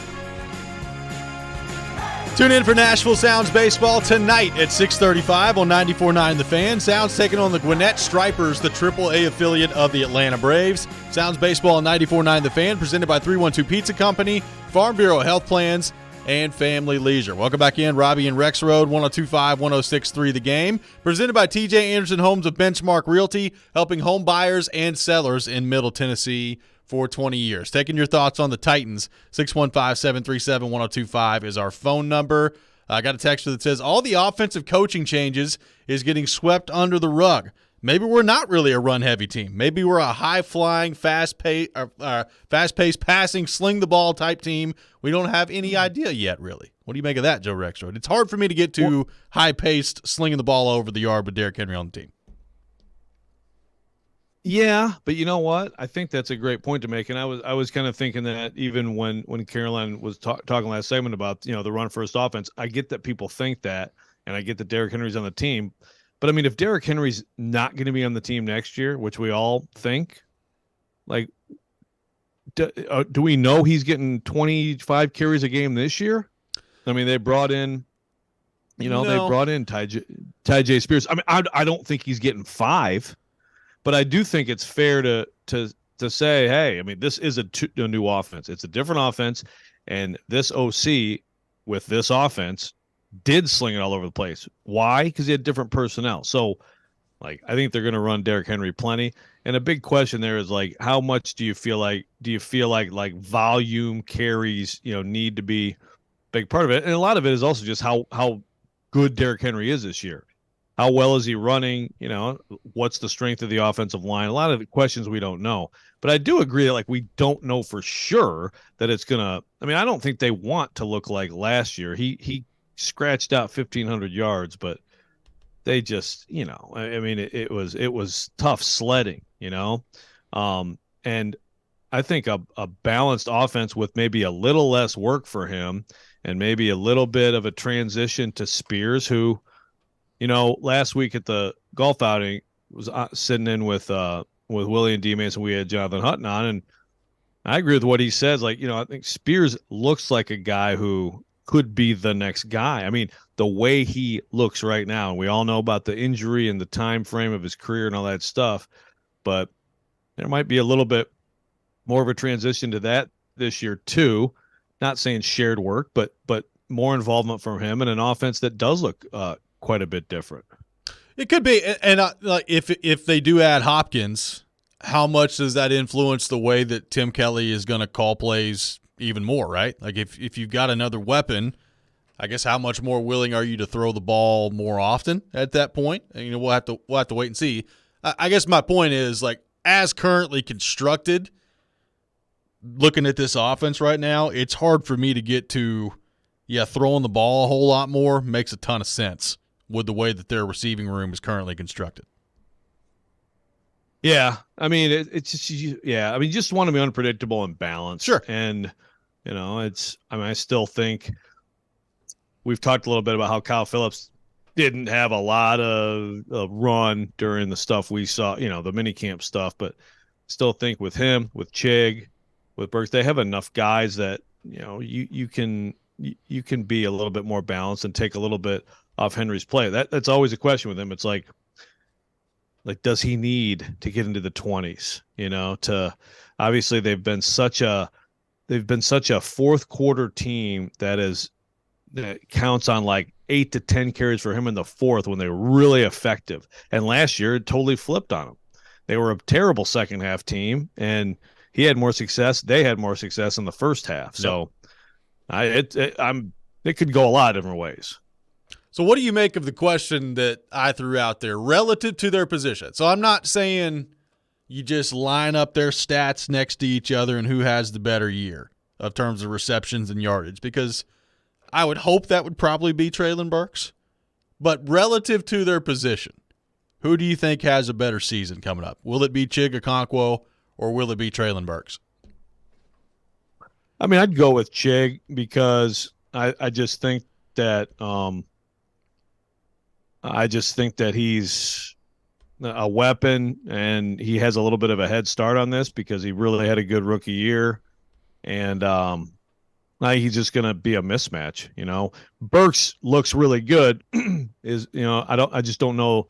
I just feel like Chig, some of his matchups are going to be favorable, and I think he's going to be on the field a ton. But it is close. It is close. It's a good question. Another thing I gotta know the stuff Caroline was talking about. Like, what efficiency numbers are we talking about here? What do we have any idea what Willie was? No, I'd have to go back and look at it. My first thought when she said that was, I bet Westbrook-Akine was more efficient because they hardly ever threw the ball, and when he caught it, they probably got a first down. I don't know. I mean, they did have a trick play to him one time that went for like 65 yards. I do remember that. Flea flicker. Yeah. Yeah, I just I'd be really interested, and I really hope it's not some PFF crap. But that's a tough sell. And you know me and NWI. Oh, I do. Efficiency with the receiver is already kind of an interesting stat, isn't it? Yes. Because you're just so dependent on the guy giving you the ball. Yes, I would agree. Michelle, same question to you. Who has the better position or better season relative to their position? Chig Okonkwo, Treylon Burks. I definitely think it's an interesting question, especially since, last year we saw glimpses. Everybody was wanting more from Chig. And although Treylon will be the number one wide receiver here, I mean, obviously the DeAndre Hopkins thing, that's still very much up in the air. I do think it's Chig, though. I think, some of the explosiveness, and every time he had the ball in his hands last year, he seemed to make a play. He looks great so far in some of the OTAs and the mini camp. I think, he won't have probably more yards just because Treylon's, wide receiver. I think, though, Chig will be more productive relative to his position this year. So we have 2 votes for Chig, Caroline with a vote for Treylon Burks. I'll go Burks. I think it's going to be really close. Okay. They need it to be Burks. I totally agree with Caroline on that. Like that'd be big for them, yeah. If it was. And look, in all seriousness, I said this earlier that I think just assuming that Treylon Burks is the number one guy, if DeAndre Hopkins comes in, is a little premature, at least in my opinion. I will say I do think everything that we've heard about Treylon Burks and that we've seen on the practice field at this point, all these other things, I think that all that's encouraging. Like Treylon Burks, from the outside looking in, Joe, looks like he's done everything he's needed to do this offseason. What that translates to on the field, I have no idea. But it's good to see that Treylon Burks looks like he's in a much better space heading into this season, which is what you hope. Right. And even last year with a very rough start to the career, missing some time in camp, not really being part of things early season, you saw like the Green Bay game, the Philly touchdown, you saw some stuff from him as a rookie where you could see what he could be and how he could be a problem for people. So now you go full off season in the building and all the time spent with Tannehill and all that. Yeah, I mean, I think I think that they're going to come up with a lot of different ways to get the ball in his hands quickly too, because that's a big thing with him. And the one comparison to A.J. Brown is both of them are a problem to tackle if they get a little, if they get a little bit of space with the ball. And I think you're going to see the Titans lean into that for sure. So I think there's cause for some excitement with him. Hey, what do you think about this text? You'll love this one. Got a text that says, sent this yesterday but got no love, so I'll send it again. NWI and Chris Moore are like a Cole Smith. Give them first-line minutes, and they're not getting you 40 goals. D-Hop is like Patrick Kane. Superstar in his prime, not the same now, but still scares defenses and still a threat even at 31. No one is scared of Cole Smith or NWI or Chris Moore. Defense is still game plan to stop players like D-Hop and Patrick Kane. What do you think of that one? Had to weave Cole Smith in there. I like it. Yeah, I mean, I think the only problem with that is you didn't rip Jeff Swaim somehow. Need to get Swaim in there somehow. I like that comparison. Shout out, Texter. Really glad we could rip Cole Smith today. It's been a while. Thank you. Oh, God. The first thing I thought of was Jeff Swaim when I saw that text. It's hilarious. Where is Jeff Swaim? Is he signed anywhere? Is he still out there? I don't know. I don't think he is. I think he's still a free agent. Baby. The hope is still alive, Joe. I was going to say, all the people ripping him better be ready when he comes in here and he's tight end 3. Need a little depth. There was a time where we thought Michael Pruitt had moved on to greener pastures, and he ended up back there. Same thing could happen with Jeff Swaim. That's right. Where's Michael Pruitt, by the way? I have no idea. Wasn't he on the Falcons last year? Well, probably. Kind of shocked that Jeff Swaim's not. Maybe he'll end up there at some point. 615-737-1025. Our phone number, 615-737-1025. We'll have more on the Titans coming up next. Got a lot more of your thoughts to get to. This is Robbie and Rex Road, 102.5, 106.3, The Game. The offseason is in full swing, but there's no slowing down ESPN's Teron Davenport. The flow of information. He talks the talk. Spears gives you that guy that can still hit the home run. And walks the walk. As a run blocker, he's going to murder a linebacker at the second level. On everything Titans, TD is on Mondays at 1, Thursdays at 3, Friday mornings at 8, and anytime on the Talkin' with TD podcast. TD is on 102.5 and 106.3, The Game, and The Game Nashville app. The choice is yours. Wednesdays at 8:45. Brought to you by Jarrett Companies. Now hiring experienced sprinkler experts. Go to JarrettFire.com. JARRETT Fire.com. Jarrett Companies, a company above and beyond industry standards. Honey, what's an 8-letter word for difficult to explain? When we planned on retiring, we never planned on Medicare being so confusing. What's a 6-letter word for special skills or knowledge? Fortunately, Farm Bureau Health Plans is an expert on all things Medicare. With 75 years of helping Tennesseans, they helped us understand our Medicare options. Why are these things so complicated? Talk to your local representative or visit fbhp.com. Farm Bureau Health Plans. Plan on us. The Nashville Area Chamber of Commerce's 5th annual Nashpreneurs Conference on Wednesday morning, June 28th, will join local small business leaders, creatives, and entrepreneurs for an interactive event focused on access to capital, including angel investors, banking relationships, fund management, and more. The Chamber will welcome keynote speaker Mignon Francois, newly published author and founder of the Cupcake Collection. Time is running out to save your seat. Visit NashvilleChamber.com/events to register today. If you missed the latest from Stillman and Company. I say all of this because I do wonder if this weekend was the moment where the tide has turned. Where what has now over the last couple of years become a competitive, true rivalry. Vanderbilt versus Tennessee. Conflicting styles. Schools that don't like each other. Coaches that would probably never admit it, but it wouldn't shock me if they don't like each other. Certainly guys who go about their business the completely opposite way. I do wonder if now not only has the rivalry been established, but if Tennessee is starting to pull on their side of the rope. And I wonder if this weekend is the weekend where we kind of realize, you know what? The tide has changed. We are headed another way. Stillman and Company, weekdays from 2 to 6 on 102.5 and 106.3 The Game and the Game Nashville app. Sometimes it's good to be loud. This is the NFL. Especially when you're Jared Stillman. That's where we are. He's not afraid to say what's on his mind each and every day. That was embarrassing. I don't care if you're a rookie. That was embarrassing. Stillman and Company, weekdays at 2 on 102.5 and 106.3 The Game and the Game Nashville app. Hey, this is Jordan Rogers, and you're listening to Nashville's best sports talk, 102.5 The Game.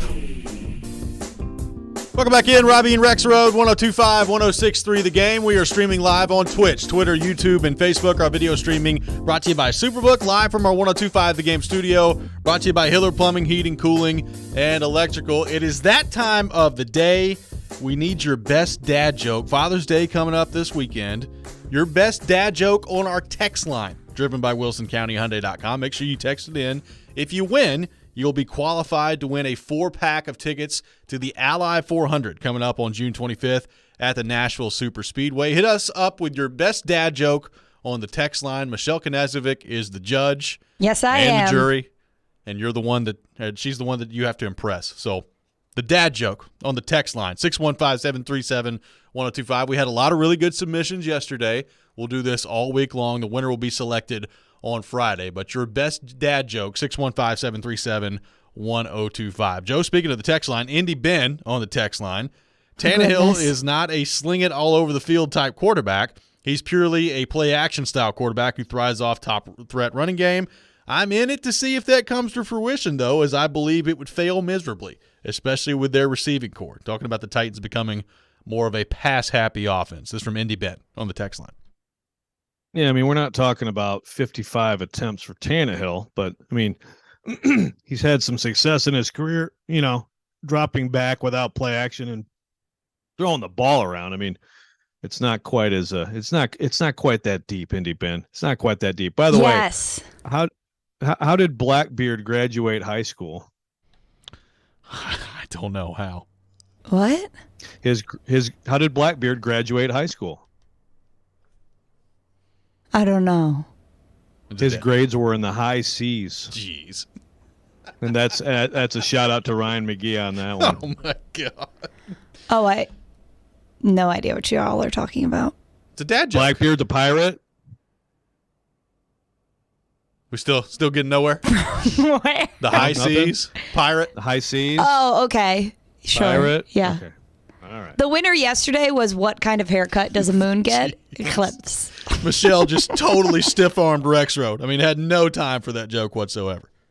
Yeah, I think that's a Michelle problem, not the joke Rex. problem. I enjoyed that joke. That was good. Very good. Again, that's a Ryan McGee. Ryan McGee's got good stuff that he puts in his kids' lunch boxes. So friend of the program. That's right. Josh in Kentucky says, if they don't sign Hopkins or a comparable receiver to play alongside Burks, and if Burks gets hurt again, who's going to be scared of the Titans' passing game? I guarantee Derrick Henry is praying they sign Hopkins or someone comparable to him so he doesn't have to run into a stacked box every other play. This is from Josh in Kentucky on the text line. I'm sure that Derrick Henry would be a big fan of them signing DeAndre Hopkins.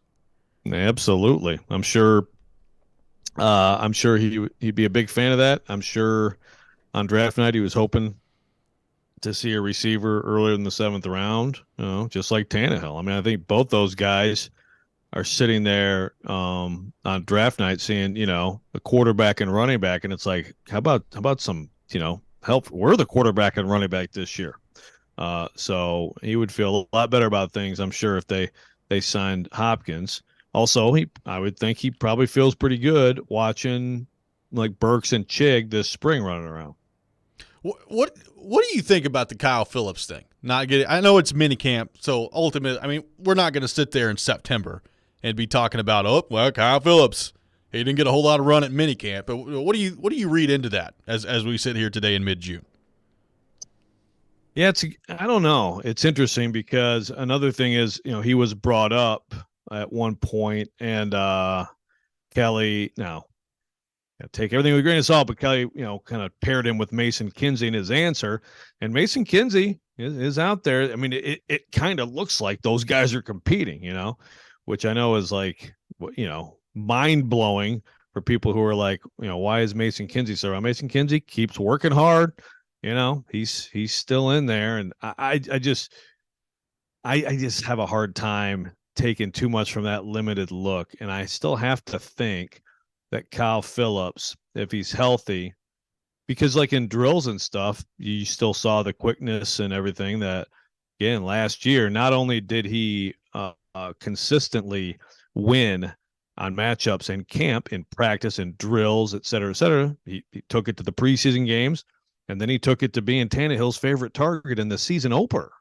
So I'm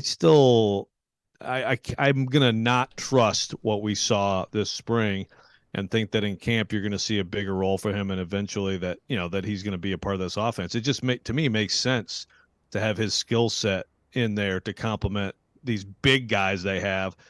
If they have Burks and Hopkins, talking about a big pair of starting outside receivers, to me, the shifty slot guy is a perfect complement to that. Well, and it's interesting to think about it, Joe, because like even in just the Ryan Tannehill era of quarterback here with the Titans, when they've had a dedicated slot receiver on the field, I think it's worked out pretty well. Like Adam Humphries was good when he was on the field. The problem was he wasn't hardly ever on the field for the Titans. We have basically a one-game sample size of Kyle Phillips, and like you said, he was the leading receiver and got targeted more than anybody else in that game. So it's clear that Tannehill / the Titans offense can use a dedicated slot receiver and can use it effectively. Problem is, the two that we've seen to this point that have basically played that role have been Adam Humphries, who was hurt all the time here with the Titans, and now Kyle Phillips, who's been here 1 year and was hurt basically the whole time. So Not great luck staying healthy with the slot receiver position to this point under the Ryan Tannehill era. And also, again, I mean, it's a different offense, so maybe Tim Kelly just doesn't like that stuff. I do think that some of the slot, formationally and just personnel, I do think you're going to see some running backs in there and stuff like that. I mean, even like a guy like Tyjae Spears, I don't know. I could see some creativity to the extent that he's almost like a slot receiver at times. So maybe that's what the answer is, that they just feel like he's a guy they want to get the ball in his hands, even if he's not going to take, series away from Derrick Henry running the football. They want to get him as involved as possible. And I understand that in the brief glimpse we've seen of him. He is definitely a guy you want to have the ball, I would say, from what we've seen.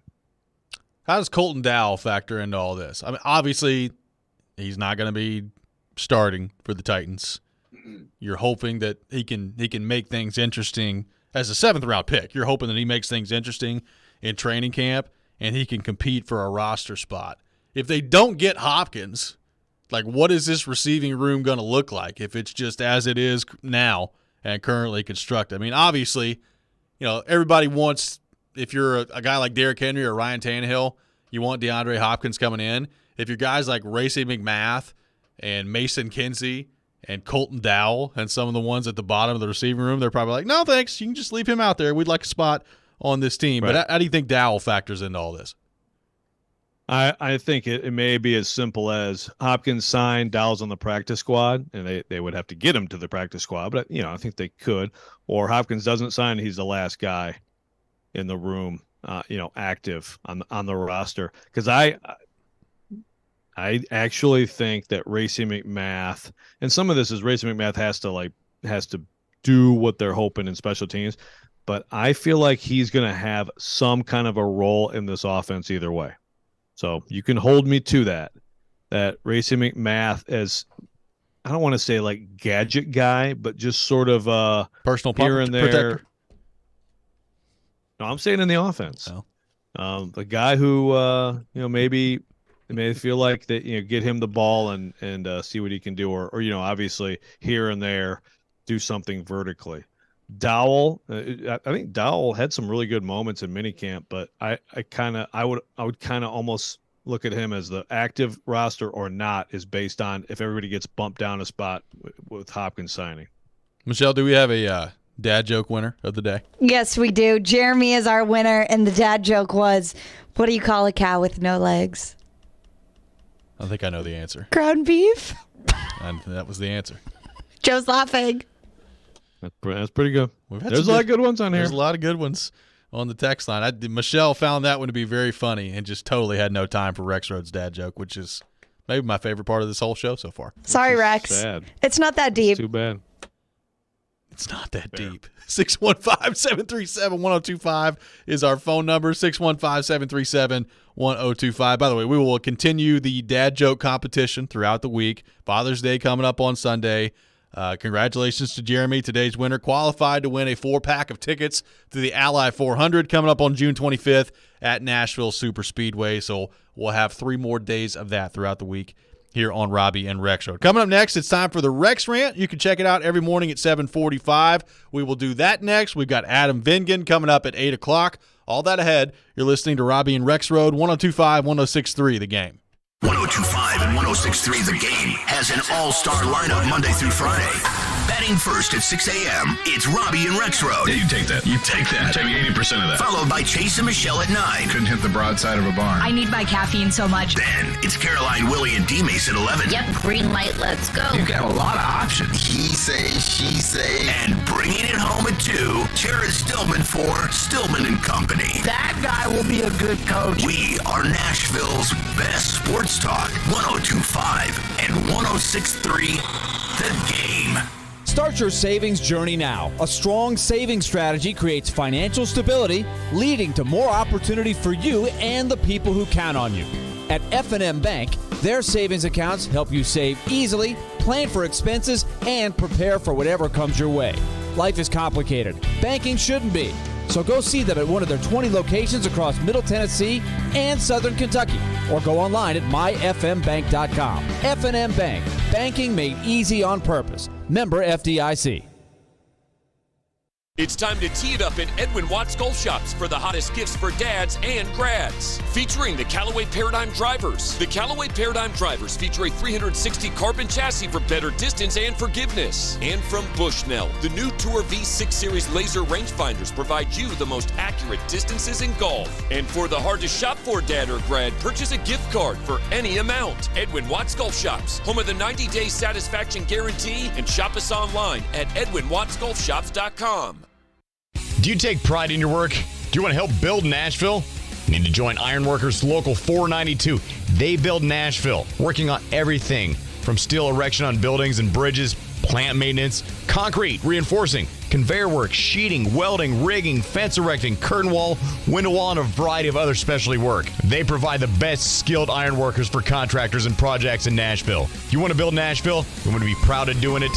Visit ironworkers492.org. Join Ironworkers Local 492.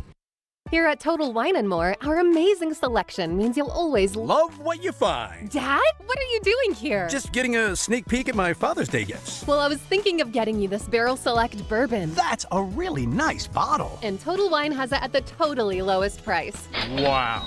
You always were my favorite. Thanks, Dad. Talking to the bourbon, sweetie. Find what you love what you find. Like the perfect gift for Dad at the perfect price. Only at Total Wine & More. And drink responsibly. B21. In this market, you'll find Fisher Investments is different than other money managers. Different how? Aren't we all just looking for the hottest stocks? Nope. We use diversified strategies to position our clients' portfolios for their long-term goals. You don't just provide cookie-cutter portfolios? No. We tailor our clients' portfolios to their goals and needs. But you still sell investments that generate high commissions for you, right? No, we don't sell commission-based products. We're a fiduciary, the highest standard of care for a financial advisor. It means we're obligated to act in our client's best interest. So when do you make more money? Only when your clients make more money? Yep, we have one transparent management fee structured so we do better when our clients do better. Sounds like you really look out for your clients. We do, because our priority is helping them achieve a comfortable retirement. That might be why most of our clients come from other money managers. Visit FisherInvestments.com to find out why investors like you switch to us. Fisher Investments. Clearly different money management. Investments in securities involve the risk of loss. You're listening to Robbie and Rex Road, presented by TJ Anderson Homes of Benchmark Realty on 102.5 and 106.3 The Game and the Game Nashville app. Sometimes he wakes up on the wrong side of the bed. And sometimes he's just, well, Joe. Awkward moment, let's do it. This is the Rex Rant, now on Robbie and Rex Road. It is that time of the day, time for the Rex Rant with Joe Rexrode. You can check it out every morning at 7:45 here on the program. Joe Rexrode, fresh off 2.5 hours of sleep, I turn things over to you for the Rex Rant. Yeah, thank you. Well, you're welcome. We'll never have a week. We'll never have a weekend quite like this one here in Hattiesburg, Mississippi. You know, all of us, especially the Vols writers, kind of on one side of the press box, we will always remember the Bobs, the two NCAA reps, both named Bob, and basically it was kind of like sitting in front of a couple old men on a fishing boat saying some of the most random stuff I've ever heard come out of the mouths of people, and also basically rooting for Southern Miss. But yeah, that's fine. I mean, it's not like they had any impact on the on what was going on in the field. But last night I overheard the Southern Miss people and the NCAA people talking about the plan, the possibility, what was going on. We're all in the press box. It's rainy, it's stormy, and we're sitting there. Who knows how long this delay is going to be, but they're talking about the weather. Okay, it looks like this line of storms is going through and everything like that. So can we call Tennessee? Because, we were over there, but Tennessee was still back over here. And by the way, I think their team bus is still outside. So based on hearing some noises after 2 a.m., some of those players had a good time last night. Of course, they didn't even get out of the stadium till 12:45 probably. But anyway, so before the game, they're like, can we get them over here? And then we'll do batting practice at this time. And then we'll have Southern Miss do batting practice and all this. And then, we can have it at like a 9:06 start, right? Going back and forth, good, all makes sense. And then you heard, now will ESPN go for it? And again, it's not like this is some surprise, okay? I mean, because ESPN dictates all this, but it still is like, my gosh, at some point, can't you just say we have to get a game in? Like what if ESPN would have said, oh, it doesn't really work for us guys. We need to like stagger these windows a little more. Can you sit there for another hour and then we'll put it on, we'll put it on ESPN2 instead of ESPNU. Like, what if that would have happened? Like, you actually had to, you have to figure all this stuff out. You got all these moving parts. You got these teams that yesterday you couldn't even tell them until after 11 what time the game was going to be the next day, because ESPN has to just figure out, I guess we'll do it at 5. Hey, the only time tomorrow where it's going to be stormy for sure is at 5. We'll do it at 5. That'll be good. We'll have a double header. That'll be good for our inventory. Yeah, but the game won't get played because there's a storm. We'll do it at 5. Okay. It's just, I understand how the world works and how college athletics works, and the NCAA tournament, they're going to take their cues from the TV people, but still, it would be really nice at some point if you just say, guys, we just have to get this game in right now. Your cameras are here. Can you broadcast it? Because that's what happened anyway. It turned out to be ESPNU and ESPN with competing games yesterday, whereas if you had played the game at 11 a.m. When the weather was great, Is it possible you have a better audience because you don't have those two games competing against each other? I don't know. Someone could shout me down on that. The TV exec say, no. Even with this, you're going to have better audience with both in primetime. Well, you could have done both in primetime then. Why didn't you just make them go both in primetime? You could have done that. That's what you ended up with anyway. And so then you can get the game in, and you don't have to waste everybody's time and have people sit there for hours and hours at a ballpark because you're too stupid to look up a freaking weather app. Yeah, I mean, the other part of this is there you go. The NBA Finals were going on last night. Like there's also that. There's also that. The NBA Finals were happening last night. So the 11 a.m. part of it makes a lot of sense to me. Now, I know what the TV people will say when you're talking about 11 a.m. It's like, well, everybody's at work. They're not watching baseball while they're at work. They're all working. So I get it. And they're probably right that you get more viewership, going the way that they tried to do it. But to your point, you scheduled the game for the one time yesterday that we knew it wasn't going to work. It's like, 5 o'clock. That's exactly when it's about to just totally pour down in Hattiesburg, Mississippi. Great job. Right. Again, just plan on primetime. And then all the fans and the teams and the media, they show up at an appropriate time for an 8 o'clock game. Because the thing is, had they scheduled it for 8 yesterday, they would have been able to get it in. Because of the delays and everything, now we get the teams back, they pushed it back to 9 local, 10 Eastern. So people in Knoxville are sitting there being asked to stay up till 1 a.m. to watch their team play. I mean, how much audience did you – I'm sure there are a lot of people stuck around because they wanted to see the Vols get to the College World Series, but some of the text on we were talking about the Bobs from Office Space. It came to mind. It definitely came to mind. As Devin says, it wasn't stormy and rainy at 5. Knoxville, yes. That's the thing. I mean, the Knoxville Super Regional is probably finished on Saturday.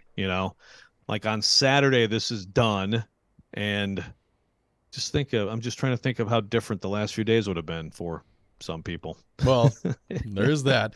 The best tweet I saw yesterday that just kind of is symptomatic of all this. Your buddy Mike Wilson just tweeted out a photo of the baseball field looking all pretty yesterday around 3:30 in Hattiesburg, and he said, "You're looking live. You got a stadium 90 minutes before first pitch without a single baseball player or player in sight. Y'all can figure out what is going on here." So 90 minutes before the game, and there's not a soul out there on the field. That's never a good sign.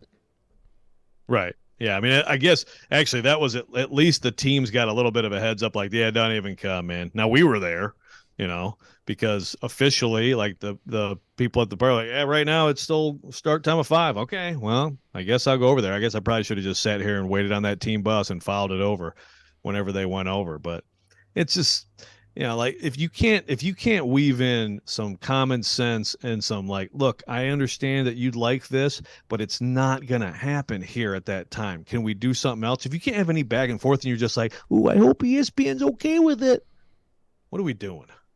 Well, especially when and I heard a lot of people complaining about the forecast last week and why they chose to have the regional there anyway. And it's like, I don't put a whole lot of stock into a forecast 7 days out, especially in an area of the country where it rains a lot because you're that close to the Gulf and all that thing. So, I mean, look, if you've ever been on vacation down there or in Gulf Shores in Alabama or over in Panama City, it rains every day. It's just a matter of when and for how long.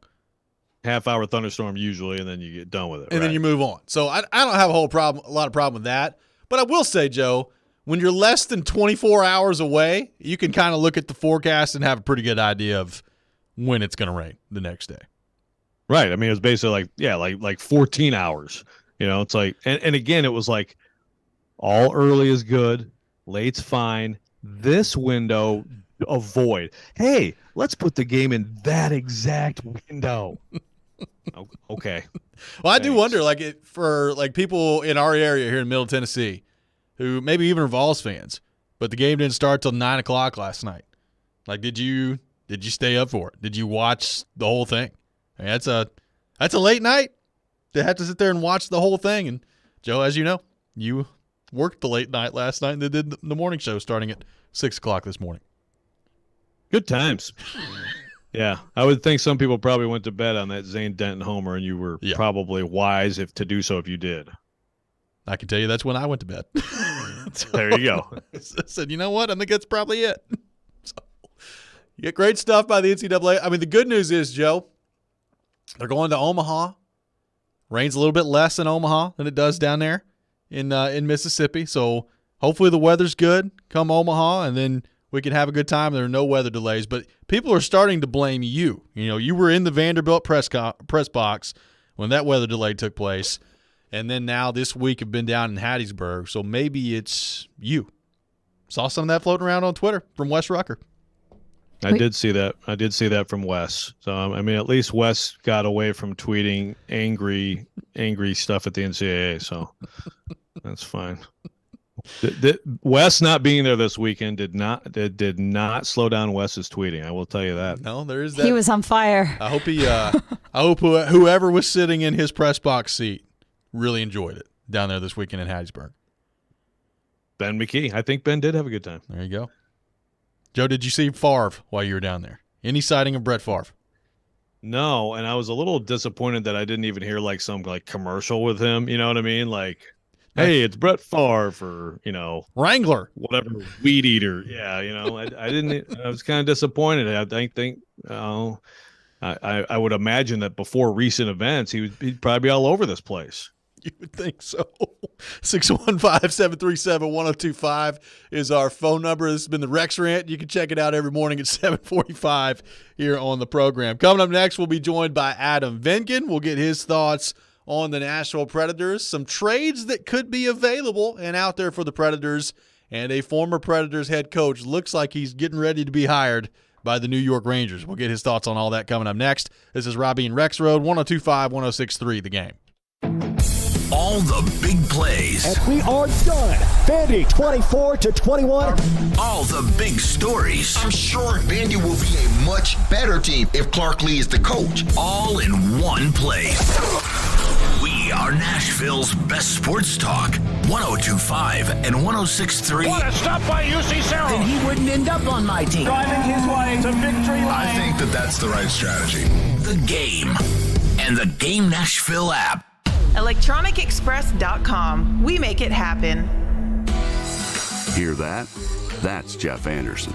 He's that guy in your neighborhood that's always making improvements to his house, his car, his yard. On your street, it's about keeping up with the Andersons. One thing you don't know is Jeff's tools are from Harbor Freight. Tools at great prices. That circular saw right there, you wouldn't believe the deal he got. Just think, when you're keeping up with the Andersons, you're saving money. Whatever you do it for less at Harbor Freight.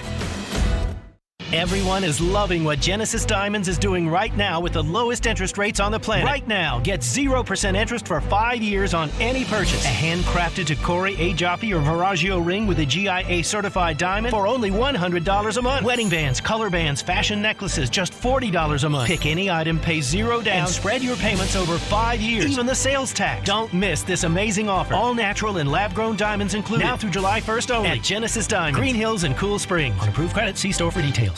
So happy it hurts. Bryan Adams. See him live in concert in Nashville. The So Happy It Hurts Tour. With special guest Joan Jett and the Blackhearts. This Saturday at Bridgestone Arena. Get tickets now at LiveNation.com. For more, check BryanAdams.com. Whether you own a local business or a global one, you know that these days, generating growth is a challenge. By teaming with Bank of America, you'll not just stay ahead of the curve, you'll move it. With access to experts, award-winning insights, and business solutions so powerful, you'll make every move matter, locally and globally. Visit bankofamerica.com/banking for business to learn more. What would you like the power to do? Copyright 2023 Bank of America, N.A. Texting enrolls you in recurring automated marketing text messages. Consent not required to purchase. Message and data rates may apply.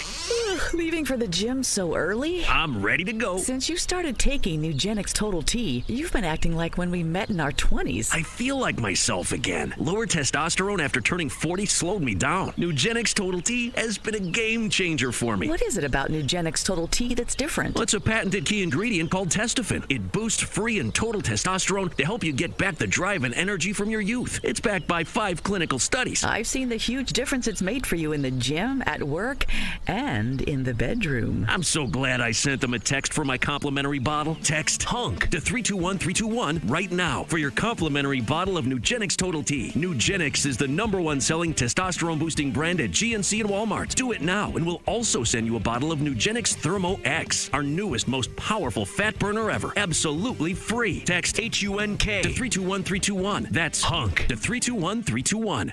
Now, your Game Center update. I'm Michelle Knezovic. The Denver Nuggets win their first ever NBA championship last night in Denver with a 94-87 win over the Miami Heat.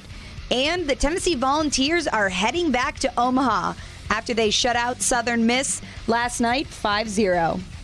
The Vegas Golden Knights with an opportunity to close out the Stanley Cup Finals tonight. Puck drop at 7 p.m. in Vegas.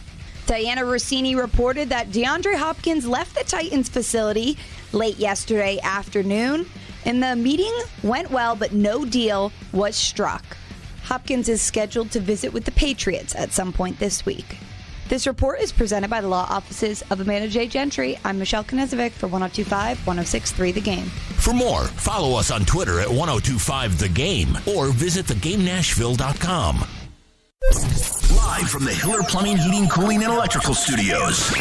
WPRT FM Pegram, WPUC HD2 Laverne. Broadcasting on Alexa. I appreciate that. And other smart speakers. 1025 and 1063. And a score! You can run different offenses. The doors on the board. Off the field, on the field. The Game. A Cromwell Media Station. Mixing sports and a little bit of fun. This is fun! On your morning drive. This is Robbie and Rexroad. With Robbie Stanley and Joe Rexroad. Presented by TJ Anderson Homes of Benchmark Realty. On Nashville's best sports talk. 1025 and 1063 The Game. And on the Game Nashville app. Ladies and gentlemen, it's showtime. Final hour, Robbie and Rexroad, 1025, 1063 The Game. Robbie Stanley, Joe Rexroad, Michelle Knezovic here with you on this Tuesday morning. And we go to our 1025 The Game phone line, driven by WilsonCountyHyundai.com, and welcome in our good friend Adam Vingan. Adam, good morning. How are you doing? I'm good. How are you? Awesome. Appreciate you taking time to be with us this morning. So, Adam, you were listening yesterday as we were kind of floating out the Alex DeBrincat scenario. So for those who may have missed it, DeBrincat is a pending RFA, and he may be traded this offseason by the Ottawa Senators. We'll see. And Pierre LeBrun of The Athletic put it out there that Nashville could be on his short list of preferred destinations. So what do you make of the Alex DeBrincat situation with the Ottawa Senators? And if you're the Predators, how interested would you be in a guy like Alex DeBrincat? Well, on its face, I would certainly be interested in a player like Alex DeBrincat. He is a proven scorer. He would instantly become the top finisher on the Nashville Predators, and I think if he is interested in coming here, as Pierre LeBrun has suggested, then I would certainly, to use the term that we love to use in sports, kick the tires on someone like Alex DeBrincat. But it depends on what the cost would be, of course. And yesterday I sent you, Robbie, the story that was written by an Ottawa correspondent for the Hockey News who was talking about potential trade destinations, and he mentioned the Predators and said straight up Alex DeBrincat for UC Saros. And I'm with you, Robbie.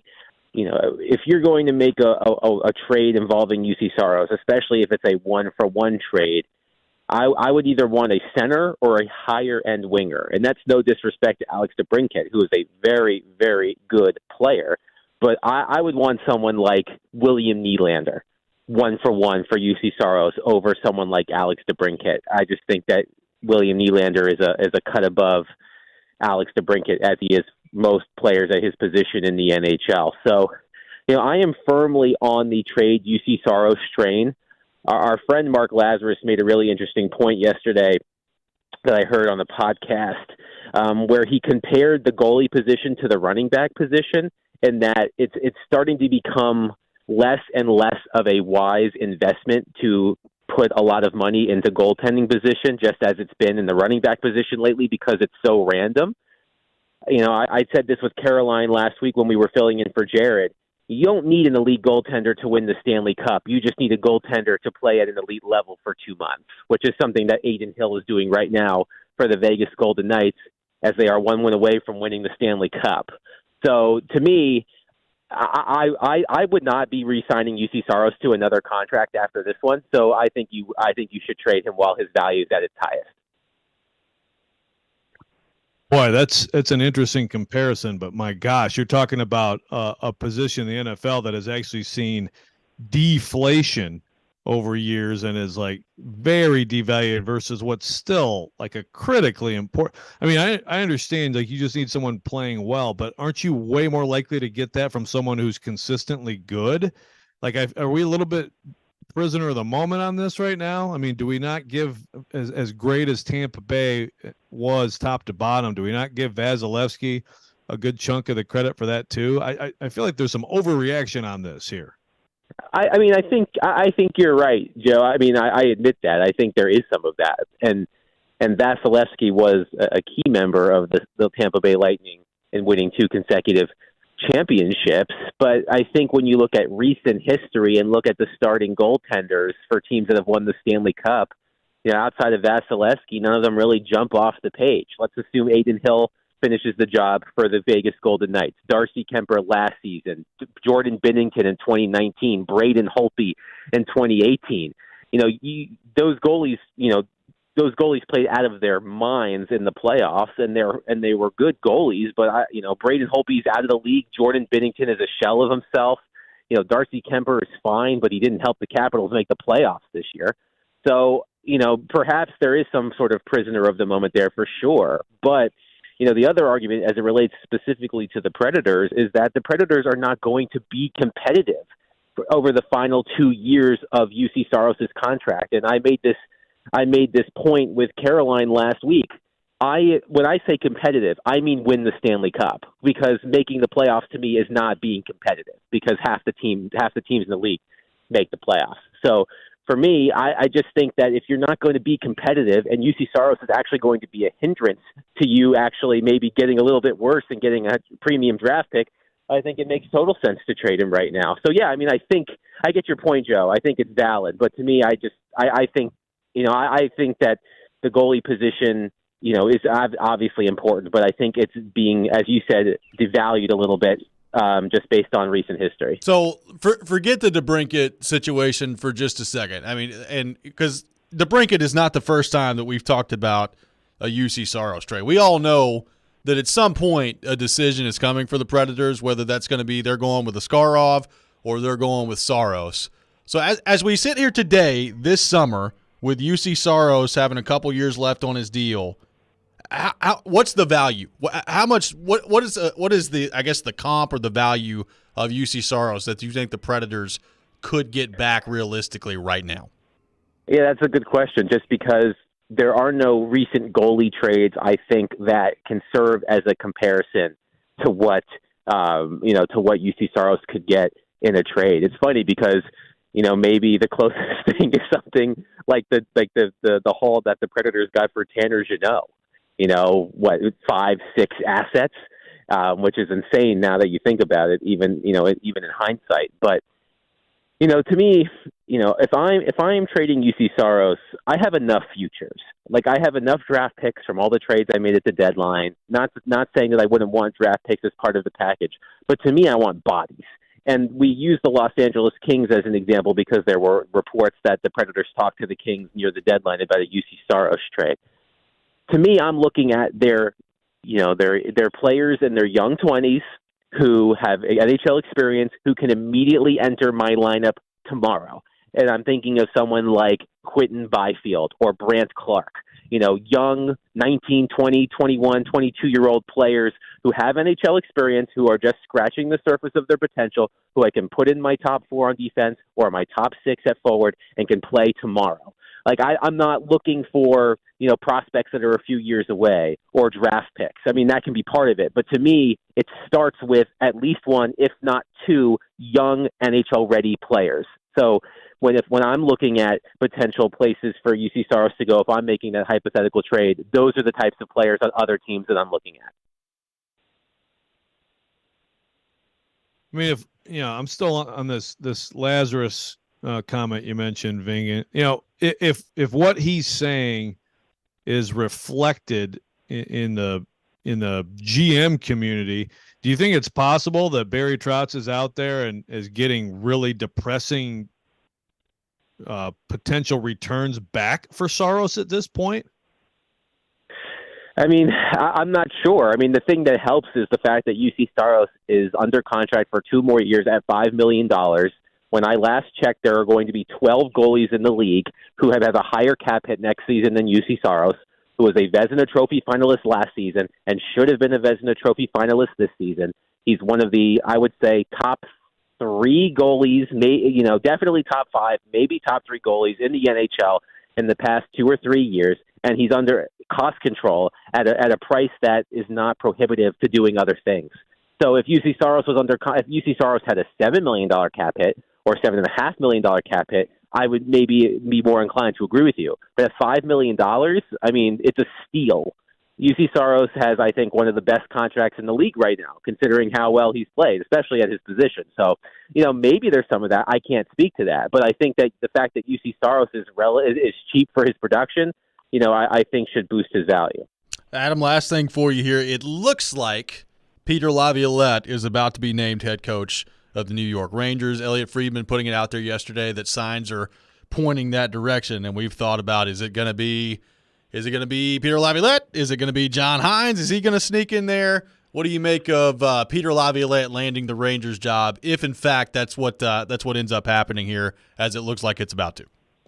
Oh, it makes sense. We know what Peter's track record is historically.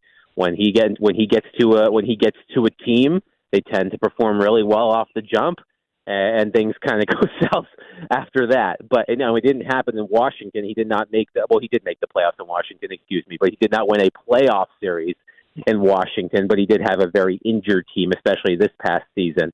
But it makes sense. The Rangers are a veteran team that they're firmly in win now mode. And Peter is the kind of coach that tends to get a lot out of those types of teams early on. So if they're trying to maximize the years they have left with Panarin and Zibanejad and Kreider and players like that, it certainly makes sense. So I mean it's Rexroyd is called a full circle moment, of course, because he started his career in New York, albeit with the Islanders. But it makes sense for Peter to be the coach of the New York Rangers. I would just say they would probably need to win in the first 1 or 2 years because things tend to go a bit south after that. Yep, no question. Adam, great stuff as always, buddy. Appreciate you taking time to be with us, and we'll talk to you soon. All right, guys. Thanks. Adam Vingan, our guest here on Robbie and Rexroad. Lots to get to there. Some interesting comments on the UC Saros front. The comments about what the goaltender is now worth in the NHL, really interesting. We'll react to all that. Got a lot of your reaction to get to as well on our text line. We will do that coming up next. This is Robbie and Rexroad, 102.5, 106.3, The Game. The NBA's best battle for the ultimate prize. NBA champions. Every big bucket. 3-pointer, right side is good. Every big stop. The steal, rejected.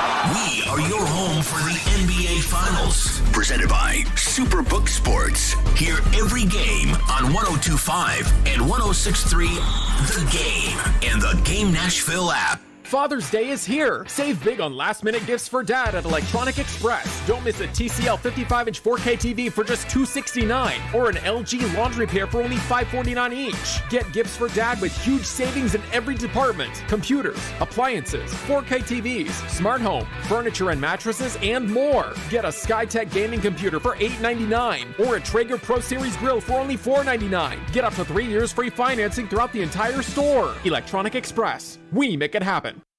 Men, this is Evan Bass for the Tennessee Men's Clinic. If you're suffering with erectile dysfunction or other sexual health issues, you need to know that there is no one-size-fits-all treatment because everyone's made differently. That's why our urologists and medical providers offer a broader array of treatment options and can even combine or adjust treatments for greater effectiveness. ED can result from aging, low testosterone, prostate issues, underlying medical conditions, and more.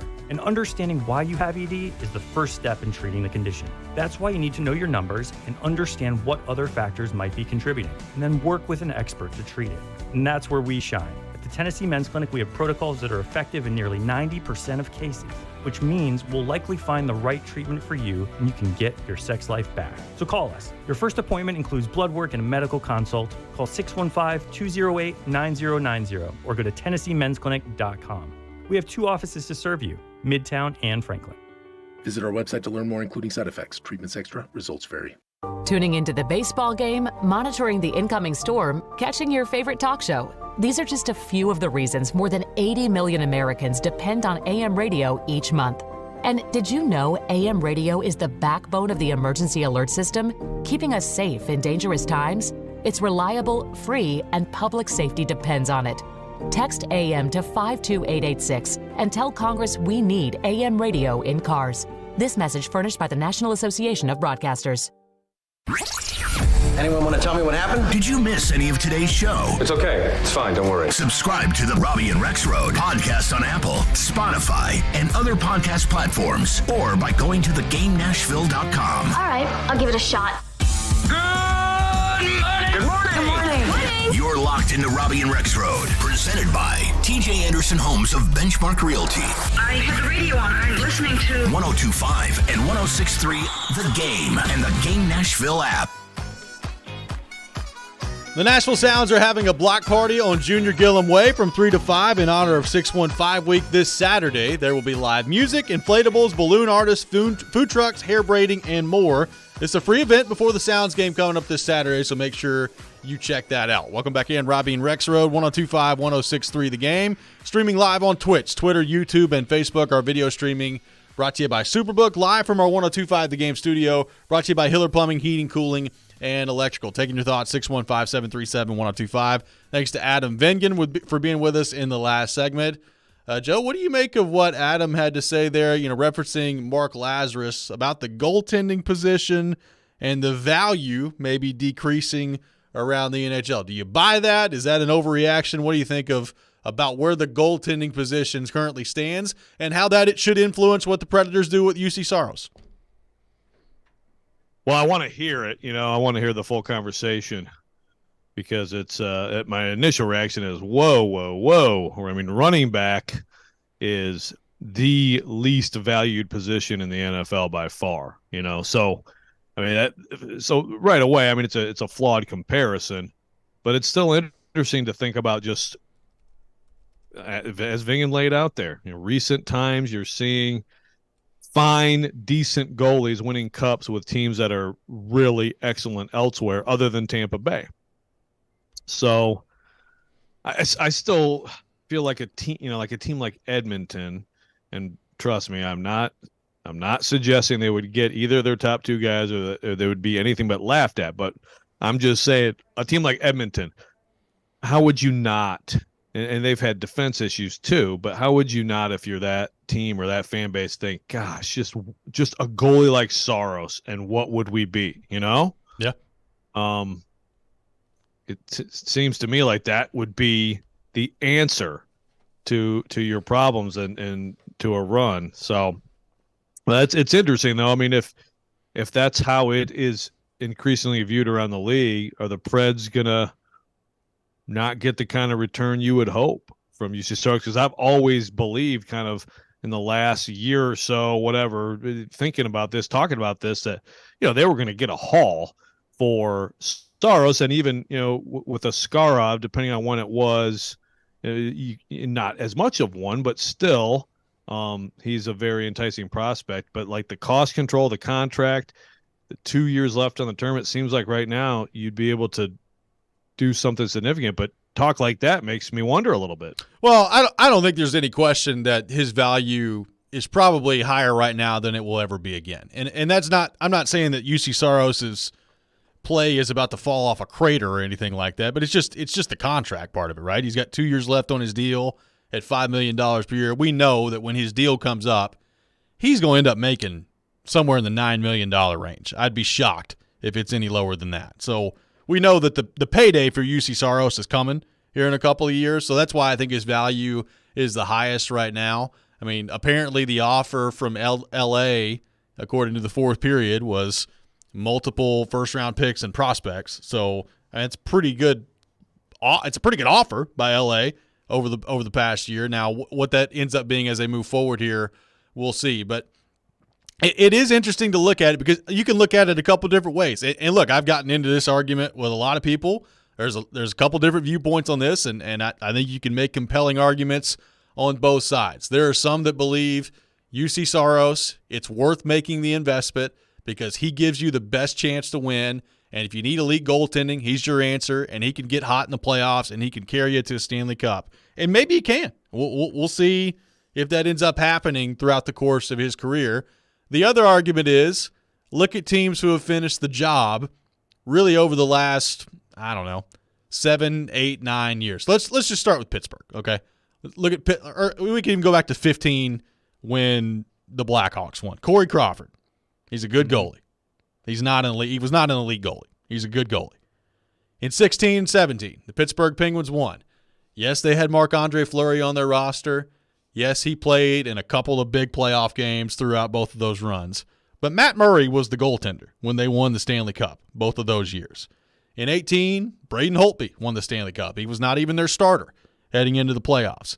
In 19, Jordan Bennington won the Cup. Now, he played ridiculous that year, and he got the contract and all that stuff, and he's not been the same guy ever since then. And then you've got 20 and 21, which is the flip side of the argument, Joe, where it's the best goalie in the world, in my opinion, winning the Stanley Cup a couple years in a row. So it is there is a little bit of randomness to it. I mean, you got Darcy Kemper winning last year. Aiden Hill's getting ready to win this year with the Vegas Golden Knights. So there is a little bit of randomness to it if you're just going strictly by the goalie and winning a Stanley Cup. Right. So, like, Bennington to me is an example of, like, that is super random in terms of, because he was incredible.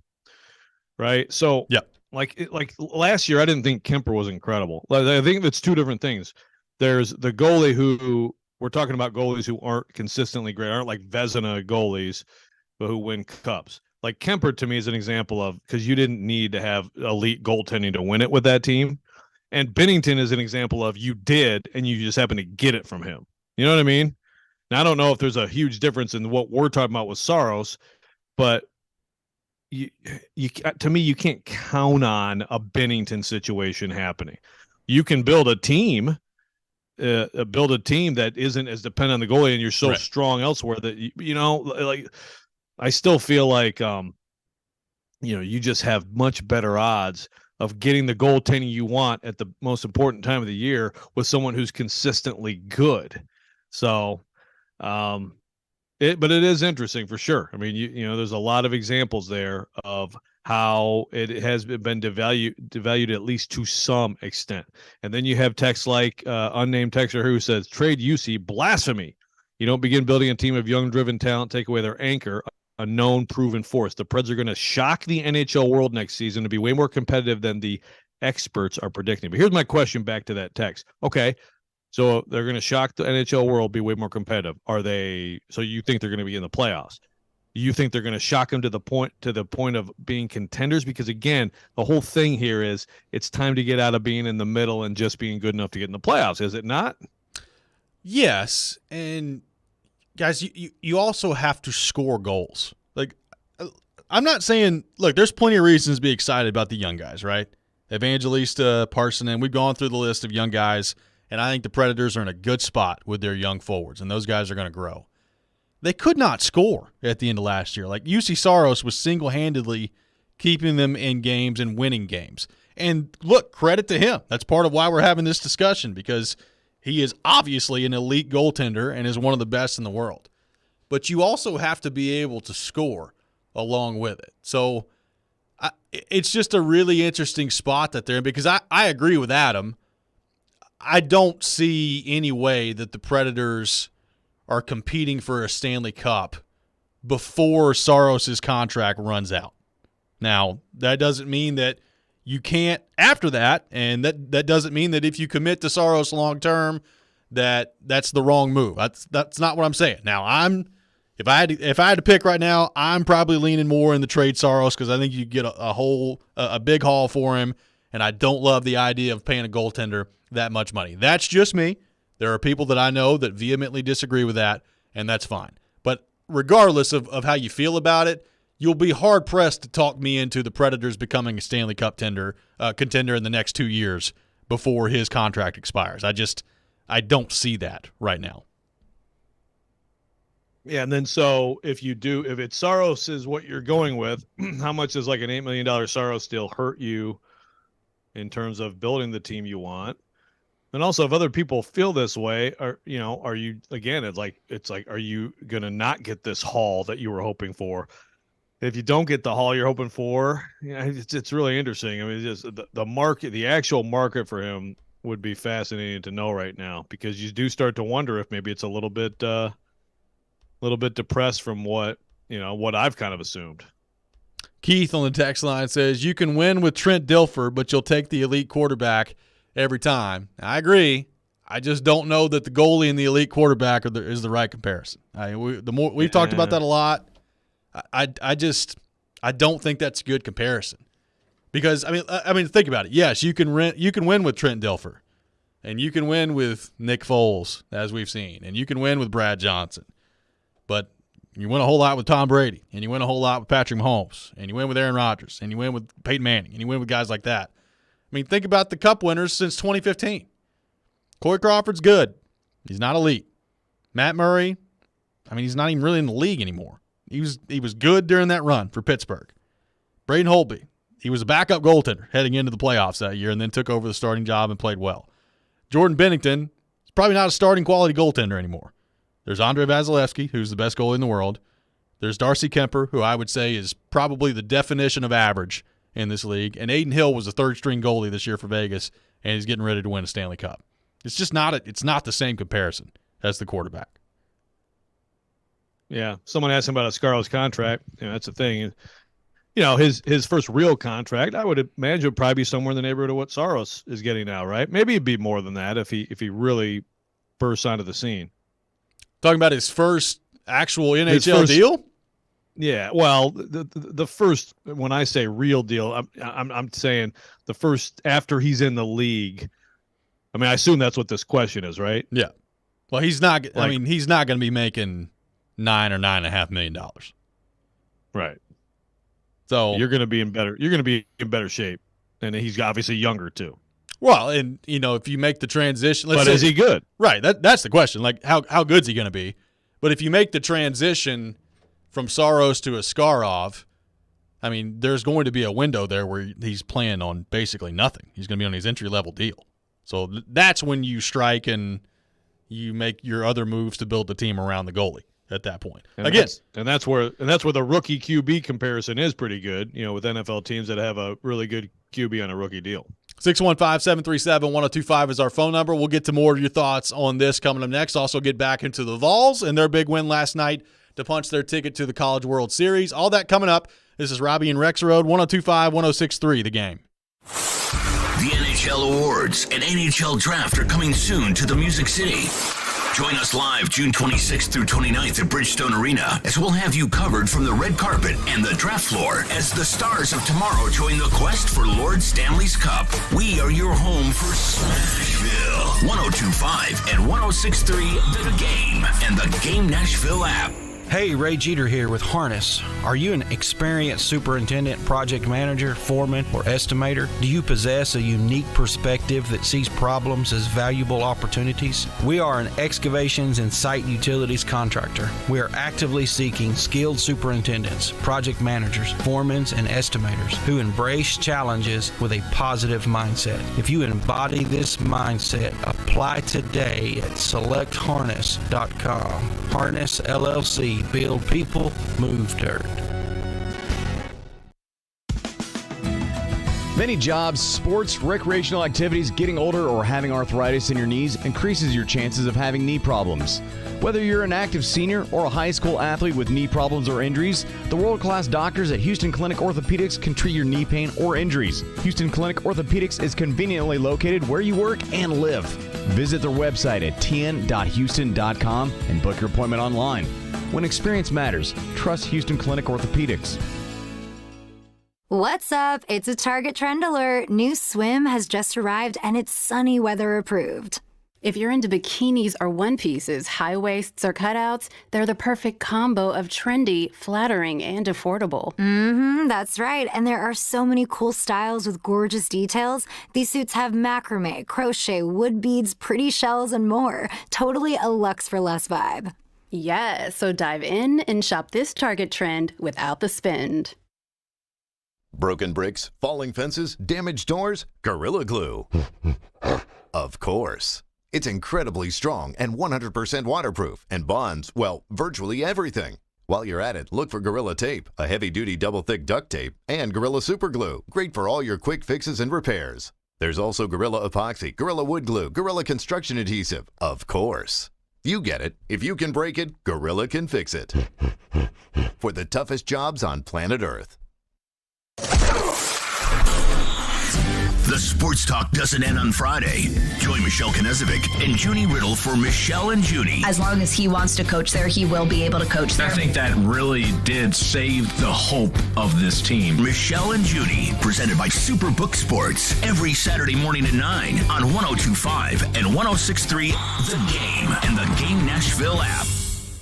This is Greg McElroy, and you're listening to Nashville's best sports talk, ESPN 102.5 The Game. Burns. Line out to first base. Burke was waiting. And look out, Omaha. Here comes Tennessee. Tennessee topples Southern Miss 5-0. And the Vols return to the Men's College World Series for the second time in 3 years. Welcome back in, Robbie and Rex Road, 102.5, 106.3 The Game. Robbie and Rex Road presented by TJ Anderson Homes of Benchmark Realty. Call TJ's team today to see why they're referred to so often. Robbie Stanley alongside Joe Rex Road, Michelle Knezovic here with you on this Tuesday morning. Taking your thoughts, 615-737-1025, our phone number, 615-737-1025. Joe Rex Road is live from Hattiesburg, Mississippi, in the aftermath of the Tennessee Vols punching their ticket to the College World Series last night. They win 5-0. 6 innings from Drew Beam starting last night for the Vols. He throws 106 pitches, 73 of which are strikes, so good control from Drew Beam last night. And, Joe, it was clear early on he had that curveball going, had the breaking pitch under control and moving where he wanted it to go, and lots of movement on those breaking balls, by the way. And a shutout performance last night. We talked about it on the show yesterday.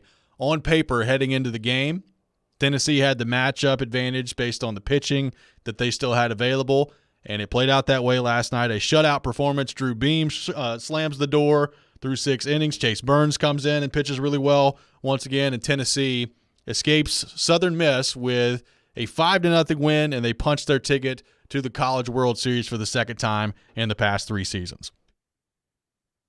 Yeah, it's a heck of a turnaround from down 4-0 to Southern Miss's ace in a hostile environment. I mean, you're talking about an All-American, a prominent, MLB prospect, Tanner Hall, and one of those pitchers who he's a changeup heavy guy, so he's not like an overpowering right-hander. Still 93 or so of the fastball, but incredible changeup. So it's one of those, you're down big and it's like, oh, you're just going to be.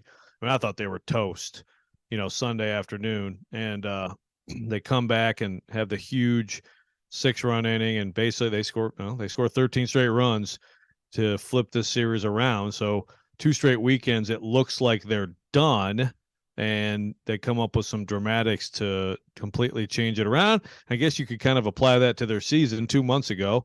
Looked like they were done.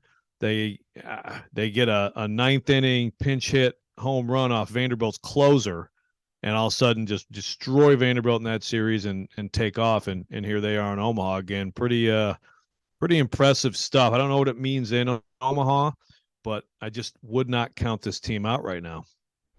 No, I mean, it was we talked about it earlier, the Clemson performance where you're down heading into the 9th, you come up with the big home run there, that game stretches to extra innings, you end up winning it in the 14th inning, you stay on the winner's side of the bracket, you're down 4-0 in game 2, and if you lose that game, you go home against Southern Miss, you find a way to battle back in that one. Yesterday, you come up with a clutch performance in a winner-take-all game 3 situation.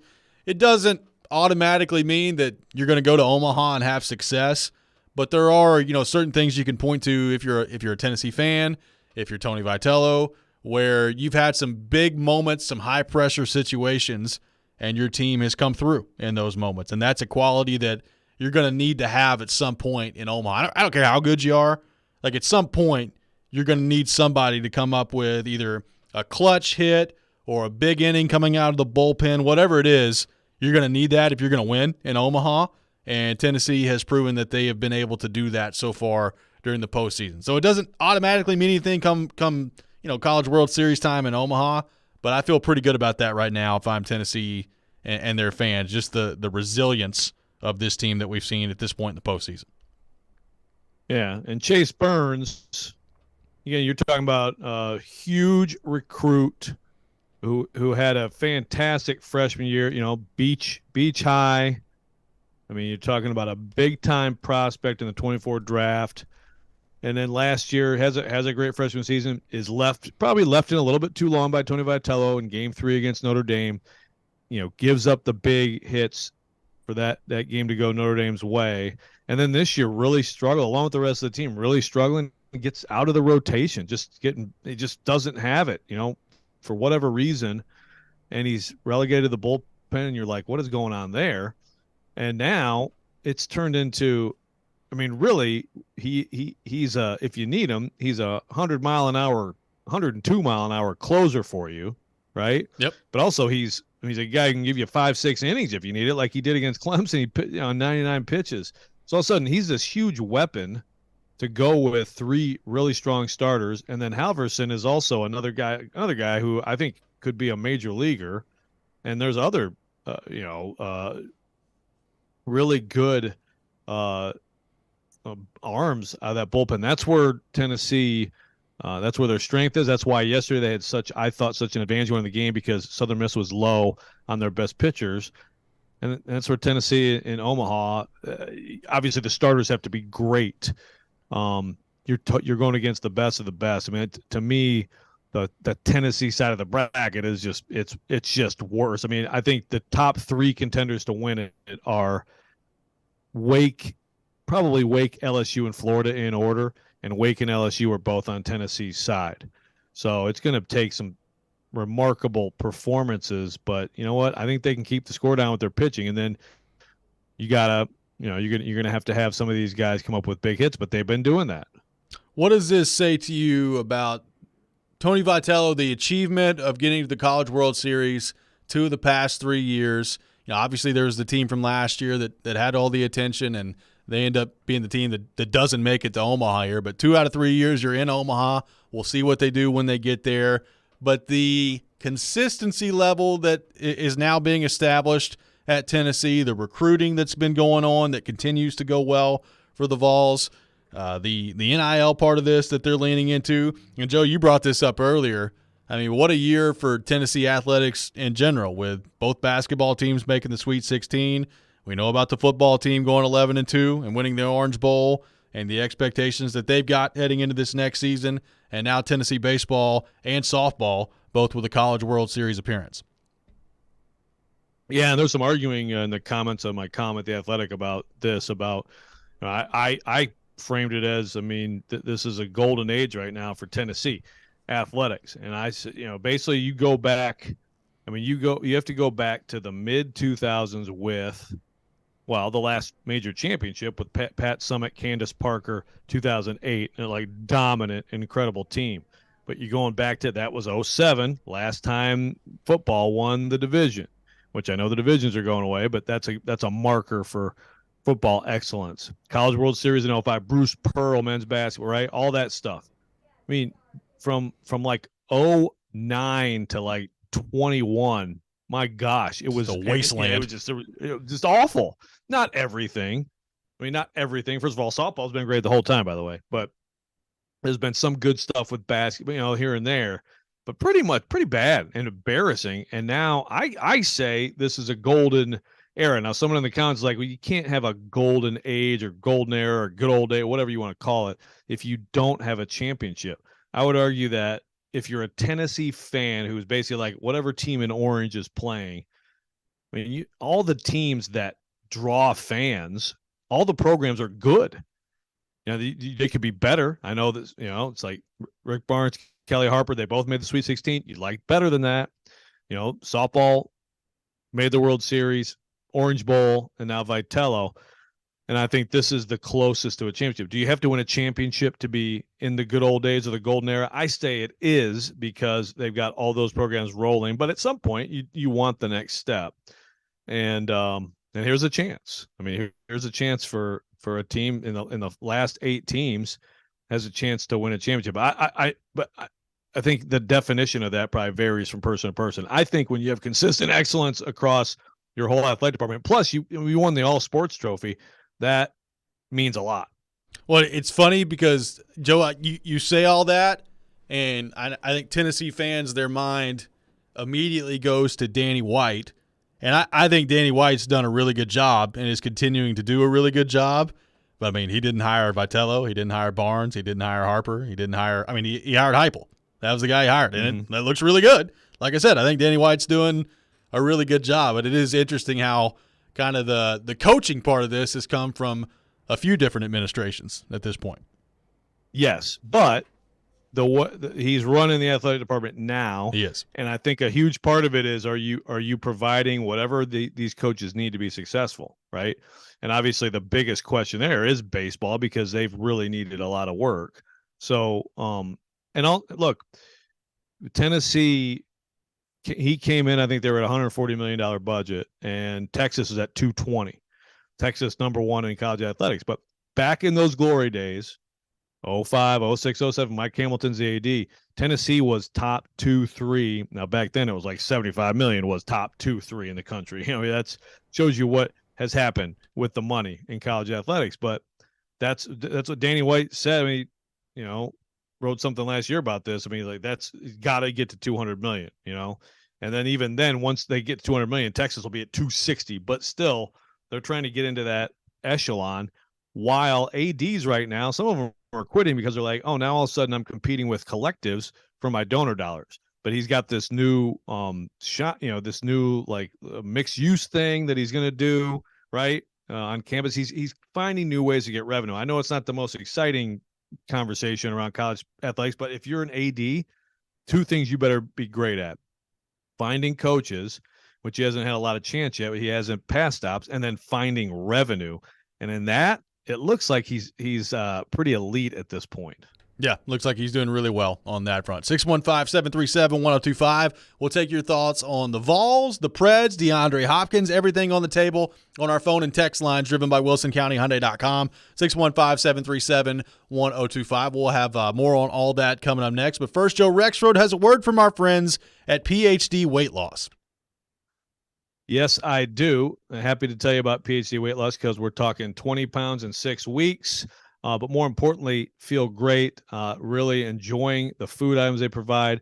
There are no pills involved in this. There are no gimmicks. There's nothing else to suppress appetite. It's easy, it's fun, and it feels sustainable, which obviously anybody trying to lose weight, you can find different ways to lose weight, but is it sustainable? Can you keep the weight off? Can you keep doing what you're doing? Mention those products. 85% of the food is provided at no extra cost. Cereals, pancakes, soups, shakes. The protein bars are fantastic. I love the Sloppy Joes as well. So there's a lot going on with that. Simple and easy. And it also involves weekly discussions with a coach, which are very helpful. Any question you have, and just kind of back and forth on how this works to get rid of visceral fat. Also, there's a guarantee. If you don't get within 5 pounds of your target weight at the end of your program, PhD will continue to coach you for free until you do.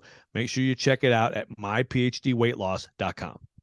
It's going down. It's going down. It's going down. They fight. Jared, you're how do you know, Joe? How do you know? And fight. And because of that, but how do you know that, though? But how do you know that? But that's okay. It's Jared and Joe. Every Wednesday at 5 p.m., Jared Stillman and Joe Rexrode debate the big topics in sports. Jared versus Joe. Presented by Pella Windows and Doors and Parman Tractor and Equipment on Stillman and Company. Wednesdays at 5 on 102.5 and 106.3 The Game.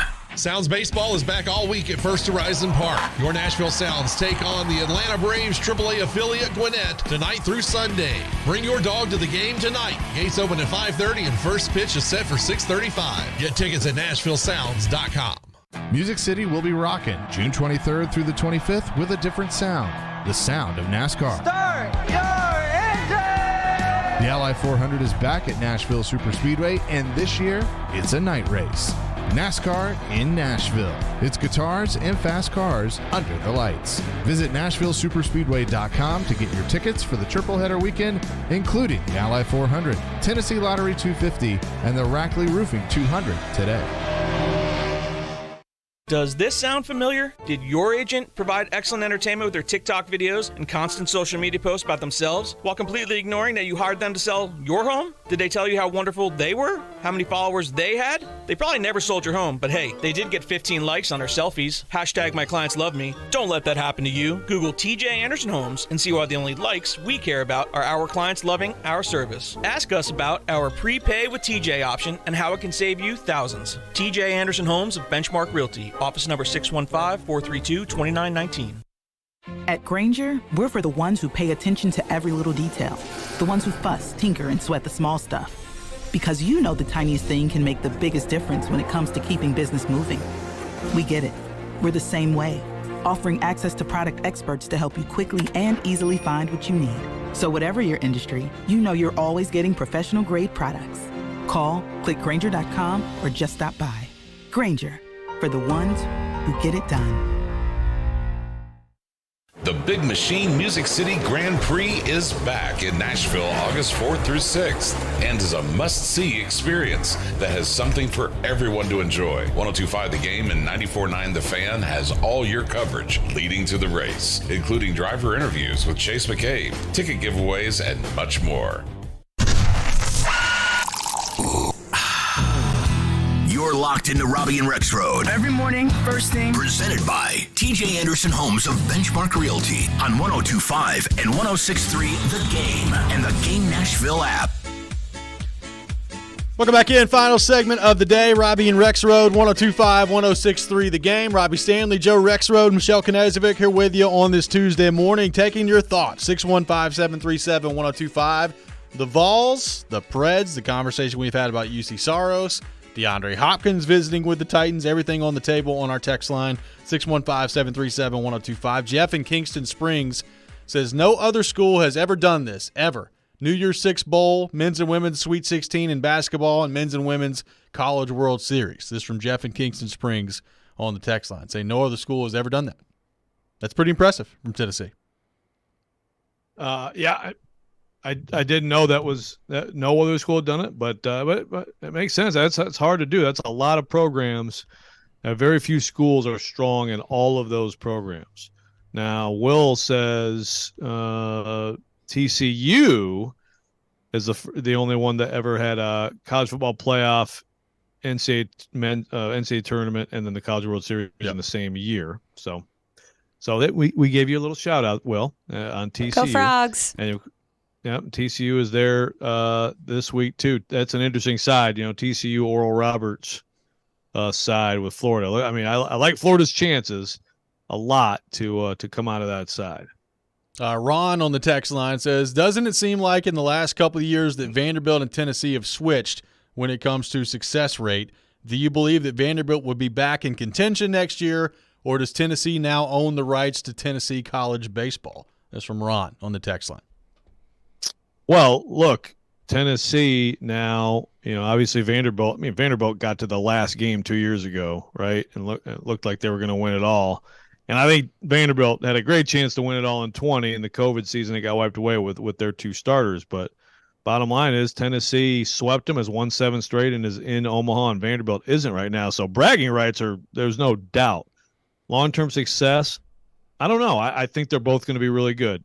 We had this question last week about who would you sign up for the next 5 years? If you tell me Corbin will be there the next 5 years, I'd still favor Vanderbilt, but slightly. And look, it gets a little bit tighter with what Tennessee just did this weekend in my mind, because that's just big time to be able to come up with that stuff and figure out your team and get those performances at this time of year. I mean, I think Vitello just bumped up a notch. On athletic department, by the way, we're talking about Danny White and everything. I mean, I think you also have to look at what Candace Lee has done as AD at Vanderbilt, and the fact that they have massive changes, long awaited and long needed changes, and they're in the collective game competitively and all that stuff, and good coaches. And I think you're talking about, I think Shea Ralph and Clark Lee look to me like really good hires for her too. So I think in both schools, the AD situation looks really good right now. Obviously you got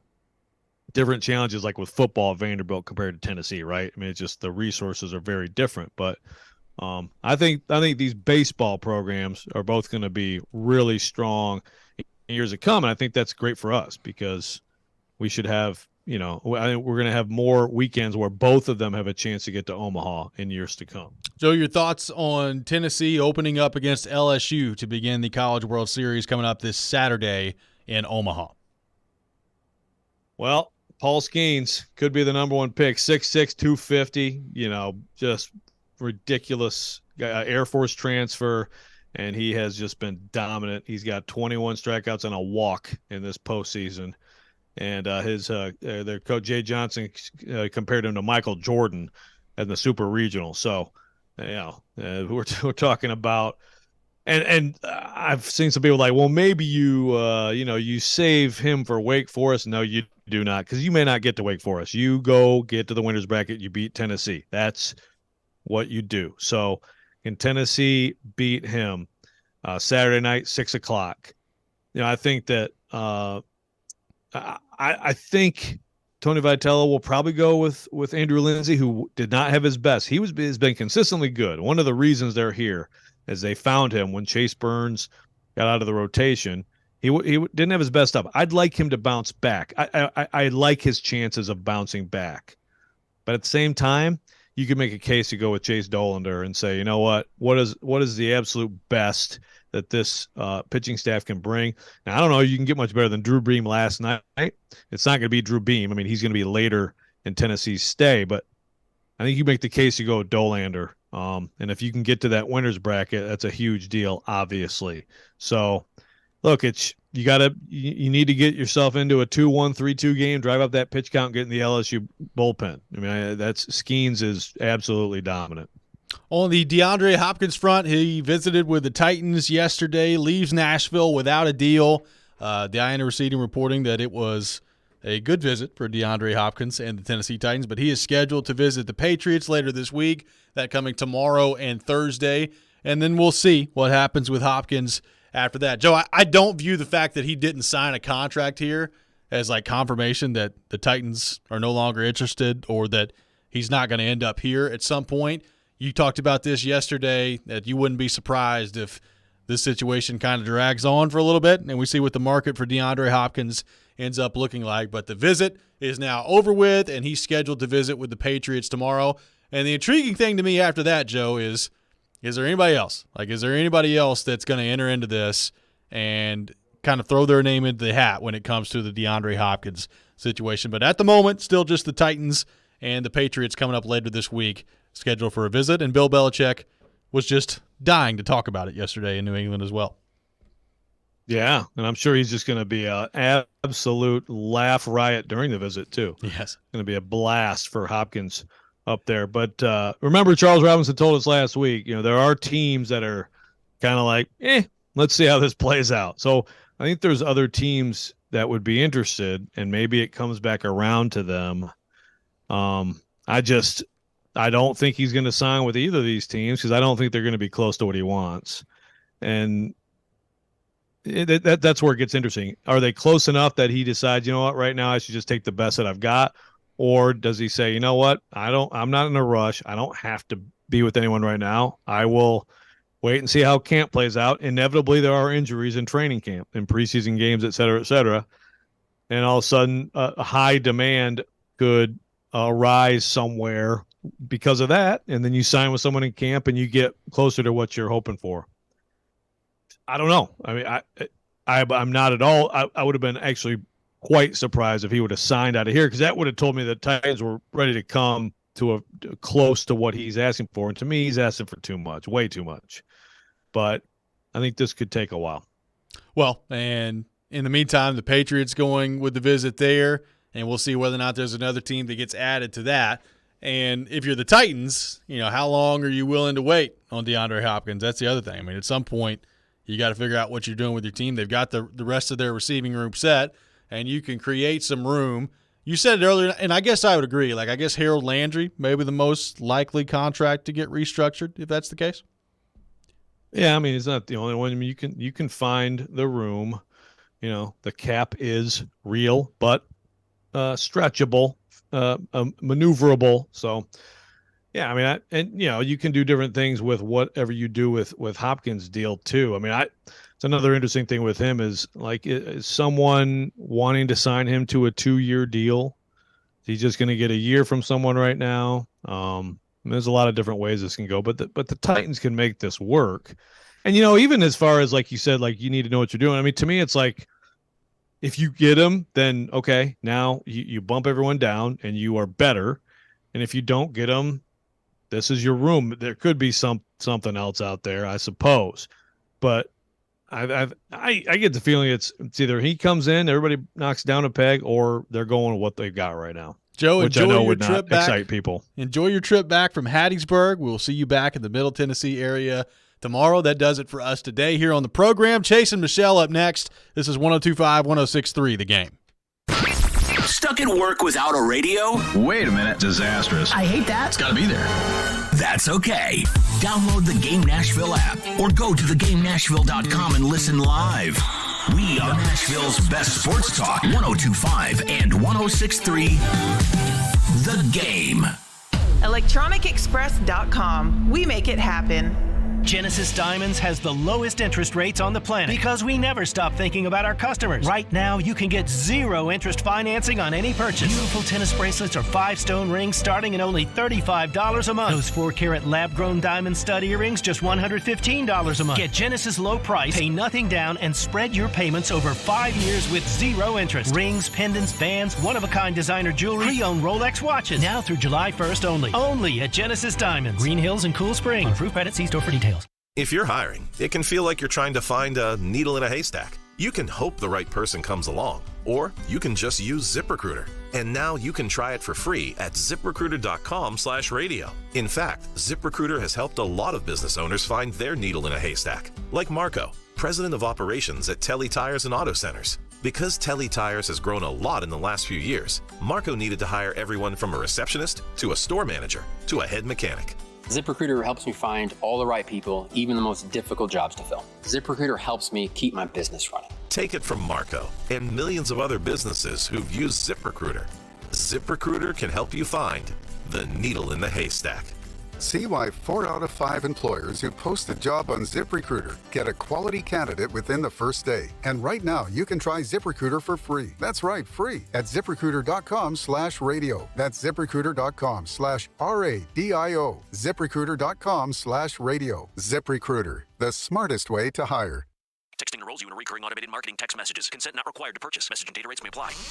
Leaving for the gym so early? I'm ready to go. Since you started taking Nugenix Total T, you've been acting like when we met in our 20s. I feel like myself again. Lower testosterone after turning 40 slowed me down. Nugenix Total T has been a game changer for me. What is it about Nugenix Total T that's different? Well, it's a patented key ingredient called Testofen. It boosts free and total testosterone to help you get back the drive and energy from your youth. It's backed by 5 clinical studies. I've seen the huge difference it's made for you in the gym, at work, and in the bedroom. I'm so glad I sent them a text for my complimentary bottle. Text HUNK to 321